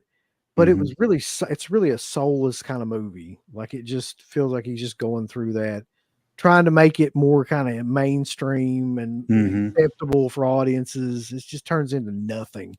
It's not. It doesn't like appeal to the horror fans. It doesn't appeal to the casual fans. It's just it's nothing. Mhm. But yeah, I So- agree. I just agree. as long as bad in anything. Damn. Taylor says, "Thank you. I always feel like it's an outlier. It's not good. Same kind of thing here." Yeah, he was producing all those Grudge movies. Mhm. The Go Yeah. Cornelius. I wasn't a fan of it either, but I'm surprised because, like you said, I always assumed you guys had liked it. Yeah, that's what I was saying. Like, I would say that we probably gave it a fairly favorable review on the On the Road shit, but like as time goes by, I just dislike that movie more and more. Same. I feel the same. Right. Mhm. Well, it says us is a muffled metaphor about becoming homeless. Hands Across America. Yeah, Hands Across America is definitely like associated with the ending of that movie. Mhm. So much for safe distancing. So yeah, Sam Raimi's venture back into it would be my pick. What about you, Rama? Well, since at one point you guys want to put Resident Evil on your list, I'll put another game because I really do like the game, Silent Hill. Mm. Man, let me tell you something about Silent Hill too, Remo. I don't know if you know this or not, but like that has got a resurgence of people up that movie's ass all of a sudden now. It does. I've seen that. I Like- did not know that. There's a bunch of people that are coming out saying they love that movie now, and I'm like, okay, were you watching the same fucking movie as I was? Because I mean, I really like the video game franchise, especially the first two, and I played 1, 2, and 4 especially a lot. Saw it in the theater, I believe. I think it does have some good visuals. It has a great musical score because it's from the game, but it's way too long. It's like over 2 hours long. Somehow it was written by one of the guys who did Pulp Fiction, and okay, I guess it's the one who wasn't talented because he didn't write that good of a script. Roger Avery.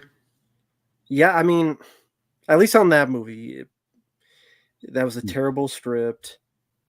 It completely went against the game. One of the points of the game is that you're by yourself in this town, and so it's the isolation, and that's how you're playing it. Like you're by yourself in this terrible town. How are you going to survive? So they add like 50 people with all these cult members and all this other shit, and they changed the plot around, and it just dragged for over 2 hours long. And it didn't need that. And like, I know video games have bad dialogue exchanges. You didn't need to recreate that for the movie where the dialogue, the people talking is so awkward. yep. And even the lead actress is good in other stuff. I forget her name. She was Rhoda Mitchell. She's good in other movies. She's trying. And like Sean the Beanie Baby, didn't need to be in that. His complete character, the whole thing could have been cut out, and you would not miss a thing. It's just him looking around, being confused, and that took like 20 minutes of the movie. Can I just say, like, just take a moment to say that I'm really glad that like Sean Bean is not in any films anymore. there was a period of time there for about 10 years that dude was in every damn movie, like everything. He wasn't any good, so I really don't understand that. He might have his comeback soon. Yeah. Just you wait and see. He made all that money from Game of Thrones, and he retired after they killed him off. Odd. But yeah, Silent Hill, being a big fan of the game, I think the director captures some of the visuals. I think he captures some the music, but the story wasn't there. The pacing, yeah, Neil Punt, the pacing was a drag, and that was one of the worst parts of it. And it changed aspects of the story it didn't need to do. And of course, it did one of those things where it was a guy in the game, but the director literally said the dumbest thing I ever heard someone say to someone else. it was a guy in the game. Why is it not in the movie? Well, we need to be a mother. Something about, well, if it was a guy, you wouldn't feel so much that he's looking for his daughter because that's like a mother thing. Like a dad looking for his daughter wouldn't be as compelling as a mom looking for I her remember daughter. that. Yeah. I mean, what the fuck is he talking about? He don't fucking know. I do remember that. There's an interview with that on it. Yeah. I didn't understand that, but yeah. Disappointing. Yeah. You know what's weird? I just looked it up just to see how much money that movie made. It is listed as number 9 on the highest grossing video game adaptations to movies. It made over like $100 and some million worldwide.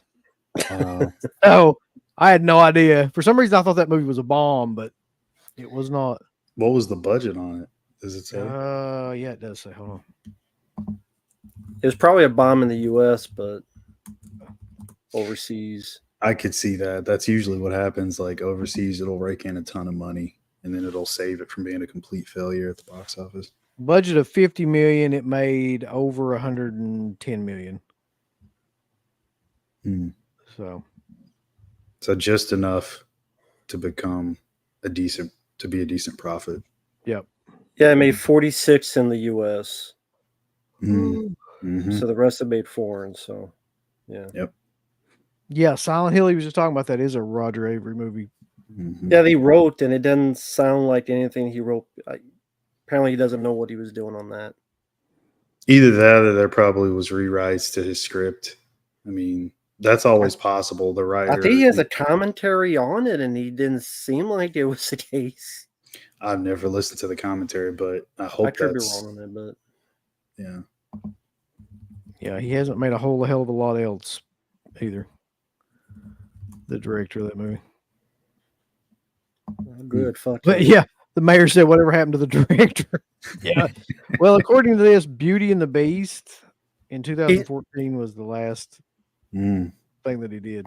Well, he's That's making another one, another Silent Hill, based on the second. Oh, is he? Yeah, That's he good. he filmed it.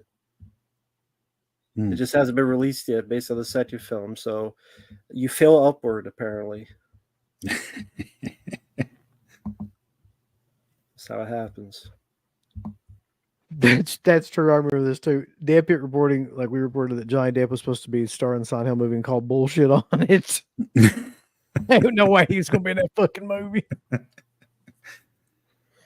Yeah, I mean the budget alone would have probably been his salary, so it's not possible. Did he go to jail for manslaughter? The director. Let's check it out real quick. I didn't hear that. Maybe you didn't. That I know about. Doesn't Should say have that. been in jail making a shitty movie. That's why they put him in jail. Okay. Excellent pick. What do you got, Mark? Was that your number 4, Rambo, or 3? 4. Because there was Okay. Alien 3, Army of the Dead, X-Files, and the Silent Hill. All right. Well, we are. My other one was Land of the Dead, but you already did that, and I talked about it. So you go, Uncle Bill. We'll skip me. Oh, okay. I think this is my last one. This should come to as no surprise to anybody. And even though, like, I think the thing that was most disappointing about this movie was like the sheer level of absurdity and shittiness of this movie was so beyond anything that I could have envisioned in my mind that it made it 1,000 times worse. And even though I didn't like the movie that preceded this movie, I was really hopeful for the fact that maybe like this would tie it up in like a really good way. It did not do that at all. And of course I'm talking about Halloween Ends. But here's the thing.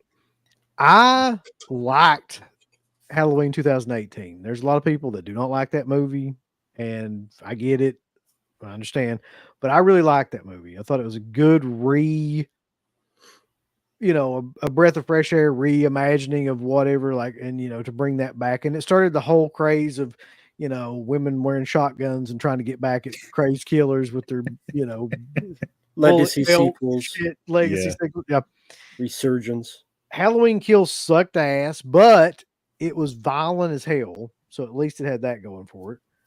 Yeah. Then you get to Halloween Ends. So you're thinking to yourself, at least I was, okay, so this is going to be the one that's like, you know, the slower paced one that kind of ties the story together. That makes everything that is in Halloween Kills make sense somehow. Mm-hmm. What you get is one of the worst ideas. And I think the beginning of the end of that director, because, you know, he goes on and does Exorcist Believer. And I mean, I feel like Halloween Kills is the beginning end to me. And then like Halloween Ends is just a destruction, just a fucking nuclear bomb of like, because every wrong decision you could make in that movie, he made. Everything to me that you could do in that movie to destroy that movie was, and that franchise and any hope that trilogy it would have of like doing anything was completely destroyed. Mm-hmm. The Corey Cunningham shit is stupid. It will always be stupid. It has its defenders. I don't care. Like, it is an awful idea.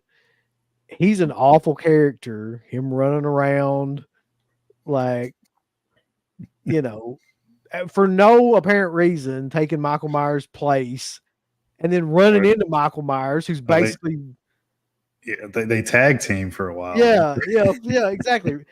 He's basically a sewer rat, and then comes back to life kind of half-heartedly, comes back, and they tag team as the New Rockers, and like the hack and slash connection or whatever the fuck you want to call them.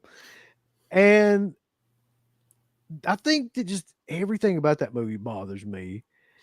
The ending is not very good. Michael lost his smile. Michael lost his and smile. his mask. Yep. The idea of having, you know, the Halloween 3 idea of having like a movie that really doesn't make sense in that universe and just turn it into something random is kind of what I heard was the inspiration for that. But you don't just fucking force that into a trilogy. Like at the end of a trilogy, you just don't go rogue and just decide you're going to do something, you know, completely off the wall that doesn't have anything to do with the rest of those movies. Also, so Laurie Strode's a basket case in the first 2 movies. She's barely in the second one, but definitely in the first one she is. In the second one, she's in the hospital. But in Halloween Ends, for some reason, she's like completely okay. She's like, shit, you know, Shit cool. happens. Yeah, exactly. Shit happens. Like, I'm over it. She's a basket case because a couple friends died, but she's fine when her daughter died. Yeah. And then, that's the thing. And Halloween Kills, her daughter dies. And she barely mentions that in Halloween Ends. She's just like, it's just the worst. It's one of the worst things. One of the issues too, I mean, there's many issues, but like they sold you on it being the final battle. It's the big showdown. Laurie is going to take on the Shape. You're going to get what you've been waiting for 40 years or whatever. Yep. And they have a physical scuffle for like 5 minutes at the end, maybe 5 to 7 minutes. It's like, that's what we were waiting on. It seems like a lot of these directors and writers in the new realm, they want to like inadvertently be Vince Russo. What I mean by that is they always want to do this swerve that you think is going, but they think that's bad because it's predictable. So even though that's where it's going and that's the logical conclusion, it's like these guys think, well, that's predictable. So we can't do that, guys. That's predictable. We can't follow the end of a trilogy. We gotta do a sewer, bro. Tells you, bro. Listen, bro, Michael Myers, bro, he gotta be in the sewer, bro. And he gotta be sad, bro, crying, bro. And Corey, bro, man, bro. He's in the sewer, bro, with getting humped Humpty Dumped by Michael Myers, bro. And Lord, you gotta be making them cookies, bro. Bro, you gotta go float like You Woodstock, remember? bro. You remember? And also in that movie, there's that subplot where she and the sheriff are trying to get together or whatever. It's like, what the fuck is going on in this movie? Like, you got the little kid that gets super kicked off the railing in the fucking beginning of the movie. You got Corey Cunningham who's like getting bullied and all that shit, and then turns into Michael Myers 2.0 with the little facts that show up like the Hardy Boys and stuff. You got like, Teenage Mutant Ninja Michael Myers just out of nowhere. It's just the most tone deaf attempt. Like I said, if you brought in a script and you were like, fuck up the Halloween franchise as much as possible, I don't think anybody could have done a better job than he did in that movie. The decisions that he made in that movie are like some of the worst. It's like every opposite thing he should have done. Just everything. I mean, I'm looking at the chat. I mean, Alpha Romero, I don't think I needed a 90-minute fight scene. I'm not saying that. It's not about the length, it's about what you do in the scenes. The problem is that like they build her character up. So what the fuck you give her like the entire arsenal of a fucking character from the Matrix for, and then it all burns down in the first movie, and then in the third movie she slices him up while he runs around like some dickless wimp. To me, that's not Michael Myers. Like, he's like, oh, I'm mad. I got to get my mask back now from Corey. Somebody said it in here, and I still think this is true. I don't think H2O is aged particularly well, but I do think that H2O was the perfect ending of that series.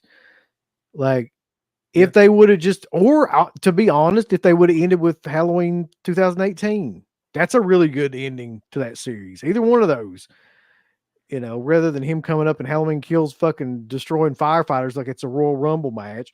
Like, if he would have just, that would have been the ending of it, that would have been fine. But they just, words can't describe how much I hate those last two movies, really. But Ends is really the icing on the cake. Yeah. So it seems like it wasn't even so much all just the Corey thing, because I know that's the main reason most people hate it is the Corey stuff. But for you, it's like a combination of everything about the movie. It's just somebody writing a movie that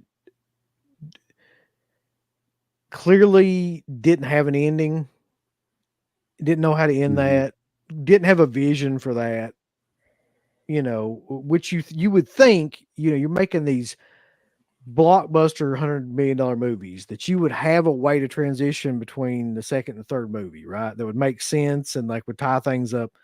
And there seems to be no attempt to do that in that third movie. There's no attempt to make anything make sense that happened in the other movies or tie it up or make something, in any way satisfying. Like, it's just scenes strung together that don't make any sense, like one after another. And, people can say, you could go back now and be like, well, he was trying something different. That's what a lot of people said. It's like avant-garde filmmaking or something, I guess is what they're thinking. It's like, no, it's just somebody that didn't have any fucking idea what they were doing. It's what it is. It's just somebody that's stringing scenes together that doesn't have a clue where to go from one to the next. I mean, most of the sequels are like that, at least to me. I'm not a big fan of a lot of the sequels. I think some of them have entertainment value to varying degrees, but, and this might be a hot take, I agree with Alpha Romero. It should have ended with the first movie. Oh yeah, I would have been fine if we never got anything else. I just give me the original from '78. I'm okay. You could say that about all these movies. You could say that about like Texas Chainsaw for sure, or The Exorcist. Yes. Yeah. But the difference to me between Texas Chainsaw, The Exorcist, and Halloween is at least I feel like that Halloween 2018 was a pretty good restart. I don't think that The Exorcist or Texas Chainsaw Massacre ever had a pretty good restart. Like, they all pretty much sucked. When you say restart, like I thought Exorcist 3 was great. Yeah, but it was a continue. It really wasn't trying to like restart a franchise or anything like that. That's what I Okay, yeah. mean. That's Okay. what I mean, I guess, when I say that. Okay. Like introduce a whole franchise to a new Gotcha. audience of people. Yeah. Yeah, So that's what I got. Chat's going crazy. You know here. what's weird? Like out of all of the shit that I've said tonight, this is the hot take that Halloween like ends Was- fucking sucks. Is it a hot take or are people Apparently. defending it? I mean, it's just a lot of comments on it, which is great. I like the interactivity. I'm glad that there's a lot of energy directed towards that. It's like if you took a bicycle pumped to a turd, I guess there's a lot of energy getting pumped into it. I mean, I like the first 4. I like H2O, and I like most of Resurrection, but the rest wasn't for me. I like how H2O ended. I like Laurie's. I like the way they did her character better in H2O, where she's alcoholic, but she still has a life. Not She's still This- hot. She's alcoholic, but still hot. Hey, I can't complain about that too. Yeah. No, I That's mean true. seriously to God, like it is a just the fashions and the dialogue and everything's a lot dated in H2O, but the concept behind that movie and how it ended was perfect. Yeah. It was really well executed. It really was. It just they just fucked it up because then they made Resurrection. Just, like, did away with anything that made any sense about it. Yeah. She did 7 Halloween movies. Isn't that crazy? That is fucking crazy, dude. Yep. Oh yeah. That Activia just wasn't cutting it anymore. She had to do something. She made her money, then she went on and won a fucking Oscar. Now she don't ever have to be in another Halloween film. So You're too busy doing Borderlands. yeah. Borderlands, that fucking movie. Well, to be fair, there was a ton of like A-list people that shit the bed in that movie. Like it wasn't just Jamie Lee Curtis. That's true. That's true. Anyway, what do you got, man? Well, this one will be a controversial. I know a lot of people like this, which is cool. I guess because I got into the hype. I was curious about it. I liked the trailer. I liked what the potential concept was, but I will admit at the end of the day, I was disappointed with the film. And that was The Cabin in the Woods. I liked the concept. It's just that for a good chunk of the film, it was just kind of a typical redneck zombie movie with the stuff in the control center that was much more interesting. I kind of wish the movie was more about those folks and how they deal with they set all these monsters up for these victims and how the whole thing works, how the whole up and down schedule of it works. And by the end, like these 2 characters go down and just a bunch of CGI creatures flying around, big CGI bats, a big CGI snake out of a sci-fi channel film. And I'm like, what the fuck? Like, this seems like an ode to these older films. Like, I thought like Waxwork did that better with the big monster jamboree or even the weird sword fight in Waxwork 2, and they had no budget. And this is like throwing all this CGI monsters and stuff. I just thought that could have been a much better payoff. And I like that there's a good chunk of different creatures. I like the 2 actors. I think one of them is the bad guy and Billy Madison. Who like one of them is a I like those 2 characters were interesting. I almost wanted the movie to be more about them, like the operators or whatever they're called. Yeah. Mm-hmm. I always forget Thor's in it, Chris Hemsworth. Yep. And the scene where he's like on the motorcycle in CGI fashion, it just blows up because he hits the force field. That is killer. I didn't see that coming at all. Like when I first saw that movie. But I did laugh my ass off. I don't know why. There goes Thor. But like I said, and then like at the end, it's like this giant hand or foot comes out and just Giant hand. I'm like, what the fuck is this? I get what they're doing, but it's like, and then for some reason Sigourney Weaver just pops up out of the blue, like with a She gun. got a paycheck. Yeah. She hates guns for Alien 3, but she'll use a gun in this movie.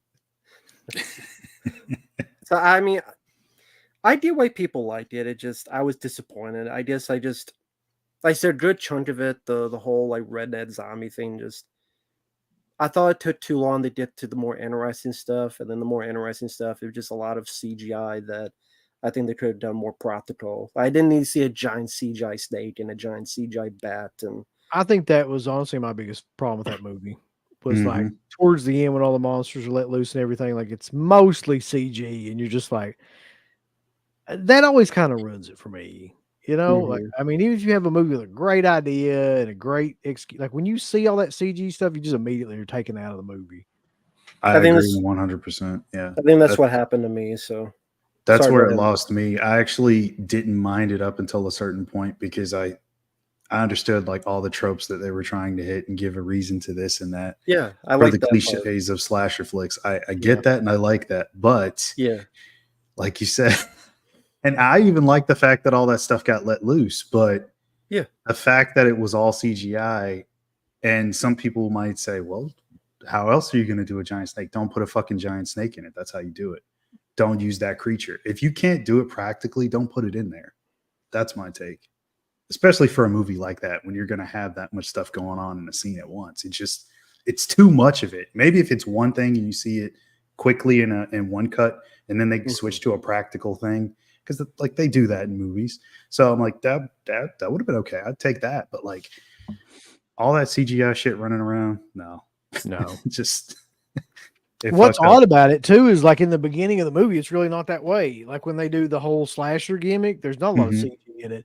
It's just towards like the middle of the end they start throwing that shit in there. Yeah. And the big, bloodbath finale and all that. It's a cool concept. It's a cool idea that you got all these monsters locked away. You're kind of keeping them like Ghostbuster style locked up in these cages, and then they all get released. But it's like the execution was shit. That's the problem. It didn't stick the landing with the premise that it had. Yeah. Yeah, that CGI hand at the end. I can only imagine what people thought when they saw that in the theater. I'm really on the fence with that movie, to be honest, because like there's parts of it I like, and then I don't ever go back and watch it though. Like it's on constantly on something, and I never have any desire to really watch it. So I guess that says a lot. Yeah, like you guys said, it was some interesting concept, but the execution I think could have been a lot better.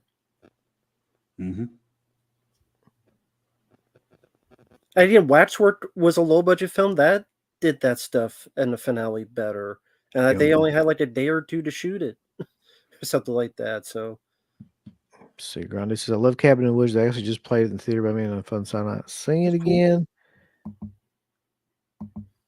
What is this? I don't think Mark would disagree with that since he hate Josh Whedon. I forgot you had a part of that's right. I'm just not a big Joss Whedon fan. Hate's a strong word, but I'm not a huge fan, no. I don't understand the love for Cabin in the Woods. Total wank.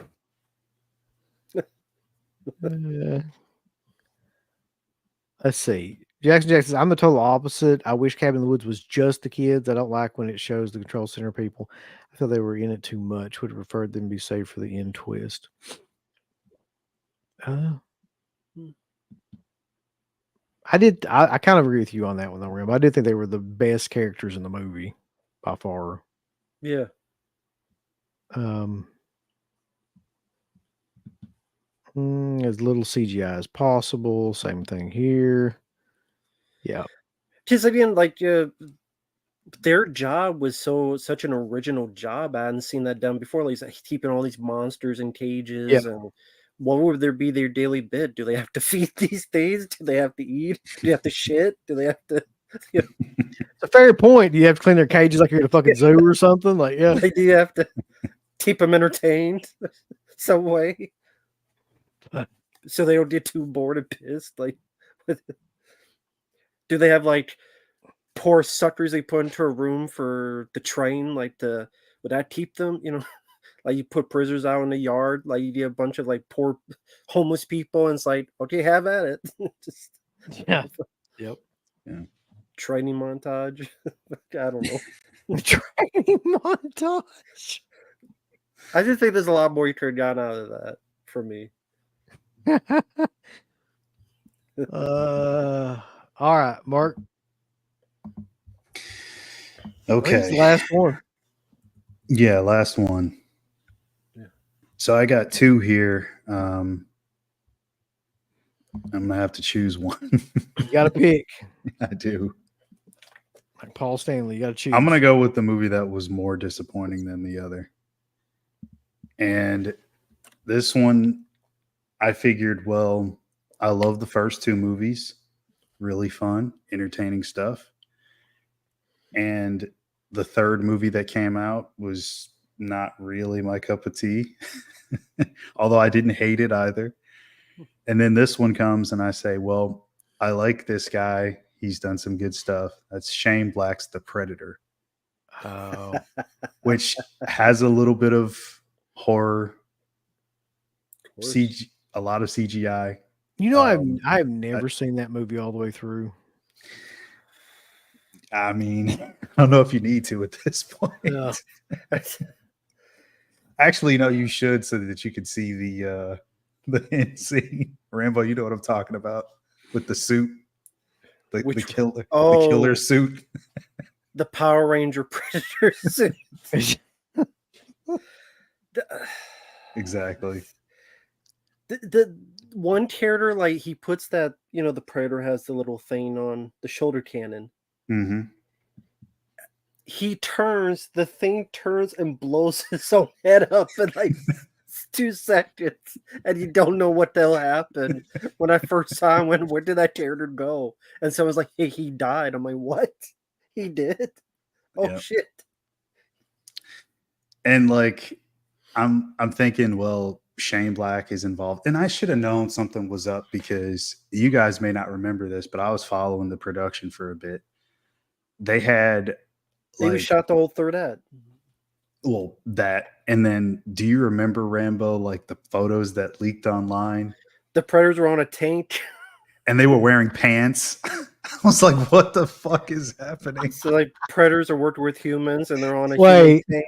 Yeah. Was it like casual slacks or what? Yes. What kind of pants were we talking about? They were wearing regular clothes.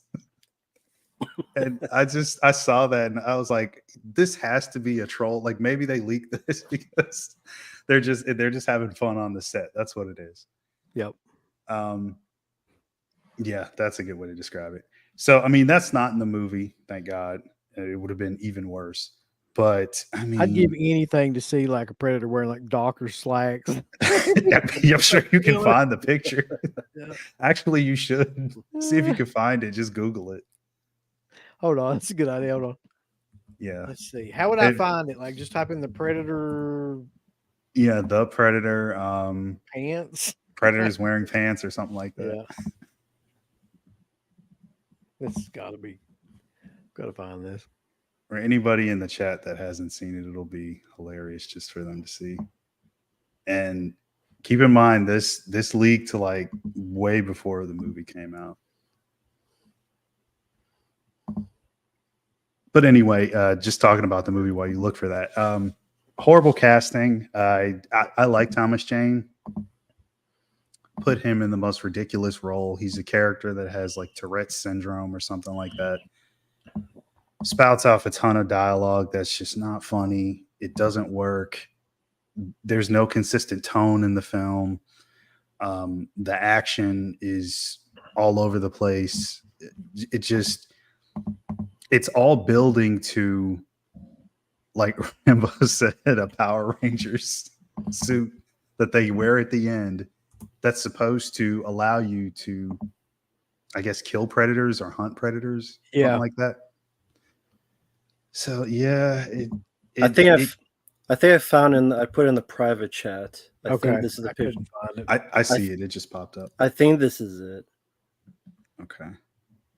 I'm gonna click it, see if I can. Well, I can't bring it up, but So killer. well, Hold that's on. one of them. That's one Yeah. of the pictures, but there's another one. We've Yeah, got I to heard- find this. That's so killer looking. So What year I did don't that come out? What year? did the Predator come out? 2018. Okay. hold on. Mhm. 2018. But yeah, they were driving a tank, and I'm like, what is going on? Like,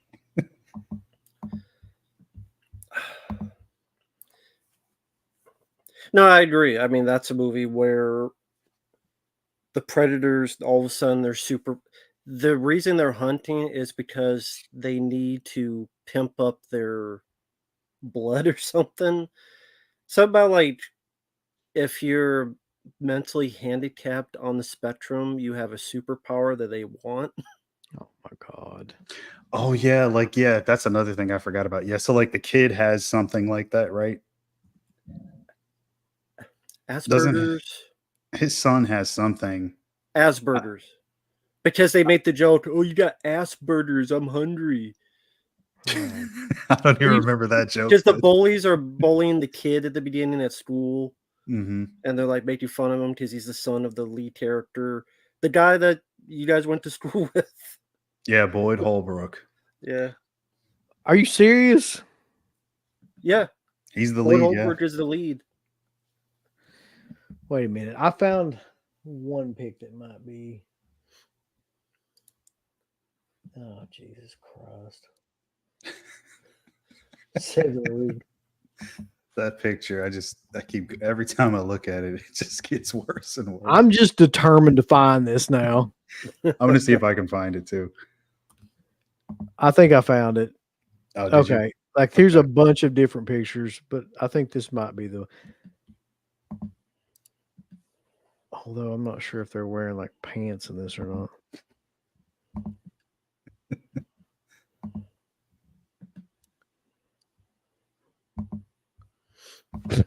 This is so killer looking. I can't. I hope this is it, but this is even if it isn't it, this is fucking amazing. Hold on. Sure. So,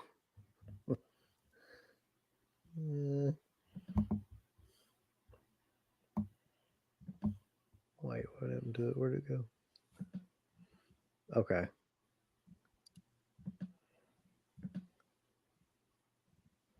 Is this?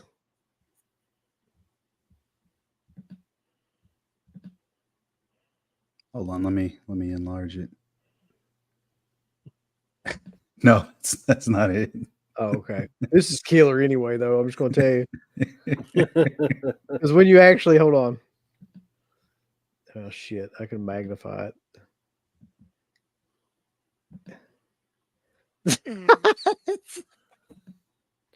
Wait, it's not showing up.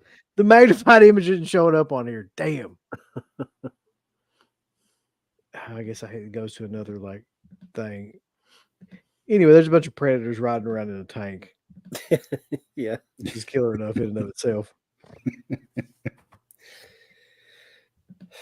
But yeah, Black and Decker. that one should have been the thumbnail. I'll find it. I'm gonna look for it right now. But yeah, Boyd Holbrook, I didn't think was good in it. Look, you don't talk about Robbie Holbrook, my buddy from high school. I'm sorry. Boyd Holbrook. I love the fact he's called himself that now. So he was never. Yeah, he was Robbie. Yeah, his name's Robbie Holbrook. I don't know what maybe Boyd is his middle name. I don't know. Or maybe he just pulled that out of his ass. But yeah. Okay. What an odd dude he was too. Okay, so imagine this, right? Just to give you an idea. I mean, he was a grade below me, I'm pretty sure, in high school. But we had a lot of classes and stuff. Like, so I would see him, in the hallways, and we would had some classes together and stuff. Just imagine like a bunch of shit kickers and rednecks and hillbillies and stuff like that. And then this one dude who was like a stoner, surfer, Spicoli style dude. And that's what that guy was like. So I will say this with 100% degree of certainty. He definitely did not fit in that school nor that town. Like, I mean, it makes sense that he got out and went on to do something else because he was not. It was clear that he was not like a part of that, whatever, you know. I tell you that interview. Hey, I did see an interview with him where he talks about like this area, like Prestonsburg and stuff like that, and how there was no like acting department or anything like that in school, and he couldn't like do anything, and so which is true. That's all true. I mean, there is nothing like that to do. But yeah, and you said you tried to watch it, what's that? the movie. You like you Pred- couldn't finish it? The Predator? Yeah. I'm not positive if I ever tried to watch. Maybe like Oh. briefly, yeah. Oh yeah, you're not missing much. Like I honestly get the Predator and Predators mixed up, like some of those other. Predators is Adrian Brody with his Popeye muscles. All right. Well, I did try to watch that one too. And yeah, never really made it through that one either. No. So I think are we giving up on the finding the Predator and khaki pints? I'm determined to find it. Khaki pints. I'm gonna type in Predator and khaki pants and see what comes up. You're determined, man. I appreciate the determination. No give up attitude here. I just remember when I first saw it, like I was in tears laughing because I'm like, there's no way this is in the movie. It's just, why would they do this? I wish it was in the movie though. That would be Just seeing that like creature wearing regular clothes was, oh my God, it just had me dying.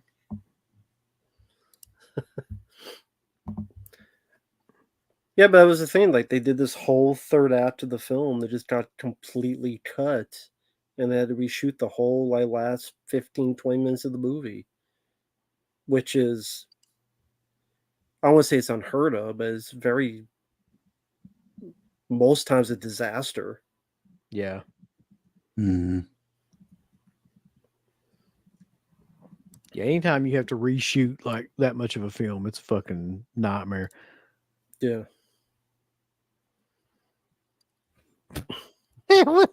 I'm sorry, but that one picture's still killer, man. With the fucking two of them on a tank or whatever. Yeah. It looks like they're joyriding around, like grab ass at each other. Yeah, I thought that was the picture you meant.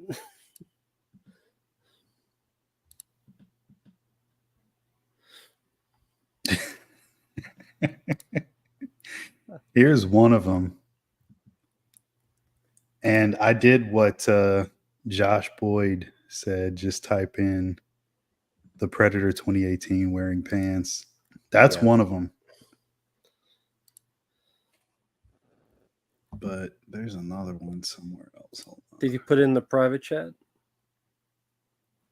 The link? No, I'm going to do it right now. Okay. Let's see. I can show this one too while we're waiting. Predator and camouflage pants didn't work. Sadly. Yeah. Okay, I've seen this picture. There's the. Okay. Hold on. Jesus. But like I said, there's another one. There's another one that's even funnier than that. It was so many photos from the set. Man, why did they? And I swear that they were wearing regular khaki pants, though. I don't even think it was army pants. But again, that was so long ago. Why did they not make this movie right here? That would have been amazing. Look at They this. need to be wearing clothes. It's so stupid. There you go, right on the right there with Robbie. Looks like a damn prom pig. He's got a Robbie. Robbie's ready to dance. Save the last dance. Oh. He's ready to. Giga Chad Predator. Yeah. Robbie's ready to say yeet to the Predator. Yeet. So there's that one. And then let's do this one too, because this one's pretty killer. Why are they holding hands? In that dude? Buddy, they're They're like holding hands. in love. We'll get the hand holding. Man, this picture just kills me for some reason. I don't know why, but like just the pose that this predator's got going on. Hold on, if I can get this one to come up. I don't know if anybody will be able to see it, but I'll try. Yeah. The way, yeah, his leg. Yeah. What's he doing? Hold on. If it would just magnify the fucking thing. Oh, I won't do it though. But yeah, you get the idea. Like, Yeah, I mean we'll be forever searching for the other photos, but you guys get the idea. he's like, what, me? Jesus Christ. I wish I'd have known that existed years ago. That would have been my wallpaper. Better my late computer. than never. Yeah. It's so stupid. All right, anyway. So that's our picks. That's a good way to end this. That's our picks for most disappointing films. That certainly was disappointing. But before we go, does anybody have any questions, concerns, random thoughts? Anybody want to send me anything? I can give you a address that you can send it to. If you want to send me some copies of Trick or Treat, some bitch, or anything like that. You could send me that Night of the Creeps poster. Oh, if you want. fuck. I almost forgot. We're supposed to pick one surprise. So, all right. Oh yeah, I forgot about that. Okay. So, real quick, before we end the show, though, Sure. pick one film that you thought was going to be a giant piece of shit, or you didn't have any kind of hope for, or any anticipation for, and it turned out to be really, really killer. I know what mine is, but Oh, I mean, I know what it is too. you know what mine is? Yeah. I don't know if you do, Mark. I don't know. Well, I mean, didn't you mention it earlier? Thanksgiving. No, that was definitely been a good one. I should have thought of that. Oh, okay. Thought that was it no for idea. sure. Mine is and I you know, I feel like Rambo will definitely agree with me on this one. Mine is Long Legs. I think that is. I'm sorry. I just wanted to bring up a reason just to start that argument again. Although I really didn't expect that movie to be worth shit, and I loved it. But there you go. You know, one though that's not a horror film that I was like amazed was as good as it was is that Axel F. Like, I thought for sure that fucking movie would be god awful, and it wasn't. And by the way, rest in peace to John Ashton too. Yeah. Oh yeah, definitely sad. I thought you meant just horror films. I didn't know like any film at all. I did mean horror films. I just threw that one in there because like I just was amazed that it was a good movie. Same here. I liked it. I don't really think I can top Thanksgiving though, Mark. That was much better than any kind of choice that I had. You're right. Like I would have had no earthly fucking idea that movie would have been any good. Mm-hmm. Going into it. Okay. My choice, it's a film not a lot of people like, but I had zero hope for it, but I was just pleasantly surprised. I think it's with the pacing and the ideas within the film. And I never read the source material. That's another thing. I really liked World War Z. I didn't think I would like it. I didn't like the trailer. I thought, okay, it's a lot, which there is a lot of CGI, to be fair. But I liked just how within 10 minutes it just started and it never stopped. It was very relentlessly paced. I did like Brad Pitt in the film. And I just liked all the little ideas, all the little things that seemed obvious, but they haven't really done, whether it be putting newspapers, magazines on your arm so that if they try to bite you, they would not be able to hit your skin. I can't really think of any zombie film that did that kind of thing. Or the fact that obviously they don't care about their bodies, so it would be this tornado of bodies coming at you. Whether it be like all these little details of how many films have we seen where blood gets splashed on them and it means nothing, but for him, he gets splashed. He immediately gets on top of a roof because he doesn't want to infect his family and wants to time himself to see if he'll turn or not. Like all these little details I appreciate that a lot of films don't do, as well as I like the set pieces. I even like the one lady that I forget her name, but she was she was the one that they cut her arm off and she's got to still survive. She's a pretty badass lady. And I like that how most of these films is always a bit bombastic ending, and instead it was a very suspenseful, slow hide and seek for your finale. And I even like the idea it wasn't a cure to find, it was to hide. I thought that was a cool idea. It's just all these little ideas that I haven't seen with all the zombie films I've watched. And yes, Sally's not R-rated. Yes, there's a lot of CGI. So it's not Dawn of the Dead or anything. Right. Not even close. But for a film, I thought with the trailer, which had that Inception annoying, bang, that was a pleasant surprise. And I have it on Blu-ray right here. I still really enjoy World War Z. That's my pick. Okay. Mark, what you got? I'm going more off the top of my head. I wish I could have come up with something, but I completely forgot about it. Damn it, Mark. First you won't rank shit, then you're forgetting things that we're supposed to be doing. I guess. So we're doing horror. I got one. Totally off the top of my head. I could probably think of something better, but this is just what comes to mind first. Okay. I'm going to say The Collection from 2013. Oh, yeah. Yeah, that's a great movie. That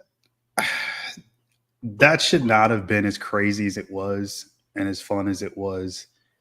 But, I mean, it's got like super low budget, some decent actors in there.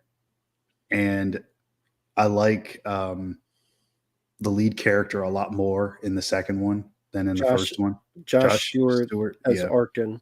Yeah, the Arkin character I got into way more with this Century. That's how you step it up to the next level. And although the opening of that film is completely ridiculous and of course kind of stupid in a way, but like there's something about it that and I've said this before, like I like that it's just dedicated to going all out and being nuts. When you dedicate your film to being that crazy and pushing the boundaries of, I mean, it goes far beyond what the first movie was.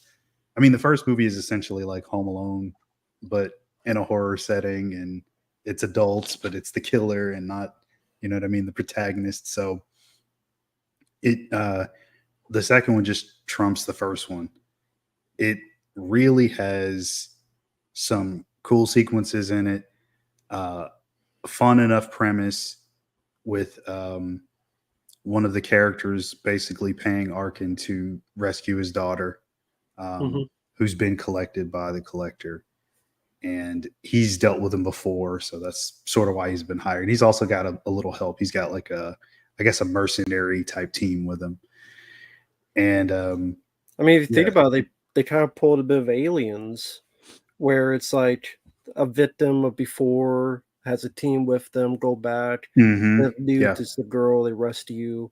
Yep. That's more action, while the other one's like more of a horror, one location, one house type of thing. Yeah, definitely. So, and then the ending, which I won't give away. I know that was 2013, but still, it's got a cool enough ending where you probably won't see it coming, especially given the fact that the movie leads you into believing that like it's just going to be another case of how the first movie ended in a roundabout way, but it completely subverts expectations in a way. So I like that. That would be my pick. I had no thought that I was like, it's going to be the same thing. It's going to be more traps. It's going to be another house. But it was the exact opposite of what I expected, and it surprised me. And I still like the movie a lot to this day. So do I. I've got another one too that you are both going to fucking love, and this is the absolute honest to God's truth. Before we get off here, Okay. Megan, fuck both of you. It was killer. That Let me tell you something. I didn't Megan expect it. sucked. I didn't expect it to be any good, but Megan was, God damn it, movie better than The Shining. Anyway, thanks to everybody that came out to watch the show. Tomorrow, the second edition of Dead Pit is Watching is going to drop, I think at 10. Who the fuck knows? But it's going to be on the YouTube channel. So we're going to be reviewing The Substance. We're going to be reviewing Kung Fu Rascals is going to be on there. We got a convention screener we're going to be reviewing. I haven't done that in 15 years. Nice. Lots of stuff like that. And then Sunday, of course, is the Bravo countdown. We're almost to the top 10. We'll be down to number 11 by the end of Sunday before Halloween. I don't know how we're going to work that because we got to get it done before Halloween. It doesn't make any fucking sense. I ain't going to do it on Sunday, like November the 2nd or some shit. You know what I mean? Like, So we'll figure that out. But yeah, what do you got going on, Matt? Just fulfill more requests. Getting caught up on them. Going to finish uploading the playthrough of Manhunt. Some random reviews of films like The Assassination of Richard Nixon. And some other random reviews of films. Black Panther, Wakanda Forever. Because I had to torture a fucking 3-hour piece of shit movie like that. Buddy, look here. How are you not going to like How Black do you, Panther? yeah. Wakanda Forever. Yeah, how do you not I dare you love watch. Wakanda Forever? I dare you watch 2 hours and 40 minutes. You didn't like the accents that they have? Those ridiculous. Yeah, that was my number one pet peeve, Mark. It's the accents they had in that fucking film. He's like, with this drink, the powers of the Black Panther will be stripped away. It's not even that one. This is the one where he's dead. No, I know, but I just mean those accents that they have in both of them are fucking hilarious. They make me laugh all the time. And the second, you know what's one? Okay, I'll say this one thing about that film. Yeah, it's supposed to be like this advanced tech. Yeah, they have like a shield. How they open the shield is on their ship. They go. What? They have little drums with water, and they do open up the shield. Oh On this god. advanced tech. They're on a fucking spaceship, but because it's Africa, whatever, and they got to go to those roots, they need a fucking drum set going. To open up the fucking force field. I want. Oh man. I'm gonna have to figure out a way to clip this part of this fucking video. That's amazing. My guest. Oh god. So that stuff's coming up. How about you, Mark? Yeah, I can't wait to hear that from you. We've got God, I can't even think after that. Yeah, it's just really made everything else more difficult. And we met also. Oh yeah, are you guys doing anything for Halloween? The Dead Pit? Do you know you have anything special planned? No, I mean I honestly think the Texas Chainsaw thing was the big Halloween thing, and then the trick or treat thing that went along with that. I don't think we've got anything fucking planned. I would like to have something, but who knows? And then Mark and I, Preminator, who was in the chat earlier, requested us to do a commentary on the original Halloween on Halloween. Yep. So we'll be doing that. Yep, that's the next thing I was going to mention. We'll be doing that on Halloween. Probably late on Halloween, but could be early, could be late. Not sure yet. We'll see. I forgot. Literally, the Black Panther threw me off. I can't even remember what I was going to say. German. Germany. Is that it? I know. It was a video on something. I don't remember. He's doing a video on something. Just don't worry about it. It's going to come out soon. I should Coming do a out Black soon. Panther video. That's what I should do. Use the accent from now on. Uh, Oh man. so yeah, man. It's been a fun time. We're 2.5 hours in. So until next week, which I have no fucking idea. Next week is like already, it's November 1st, I think, when we're doing the show. And there's no worse time to do a show than November 1st, like right after Halloween. So I don't know. Well, maybe it'll be a show about support groups for depression or something. We'll figure it out. But yeah, that's all I got. So until then, always remember, everybody, that everyone dies, but Friday night lives. I'd like to tell people, thumbs up the video, Uncle Bill. Would you? Yes. Thumbs it up with violence and fury and just love everything about it. You hit the heart button, then you hit the ass button, then you can hit the go fuck yourself button. Follow that up with the I don't give a shit button. There's all kinds of wonderful shirts over at shop.deadpit.com. Simply the best horror shirts. On TeePublic, there are others, but they all suck. You can get some Dead Pit Radio shirts. You can get Last South on the left. The Hills Have Eyes. Texas Chainsaw. Oh, wait, you can't say Texas Chainsaw. All kinds of shirts, folks. You're gonna love them. Shop.deadpit.com. Special thanks goes out to our supporters on Patreon. Do you know what kind of stuff you can get on Patreon, Uncle Bill, starting at only $1 a month? What's that? Access to every Dead Pit show since 2005. We got almost 200 fan commentaries that we've done over the decades. We have a literal jukebox full of songs and thousands of reviews. I don't even know how many shows are up on there now that we've done over the years. Hundreds of thousands.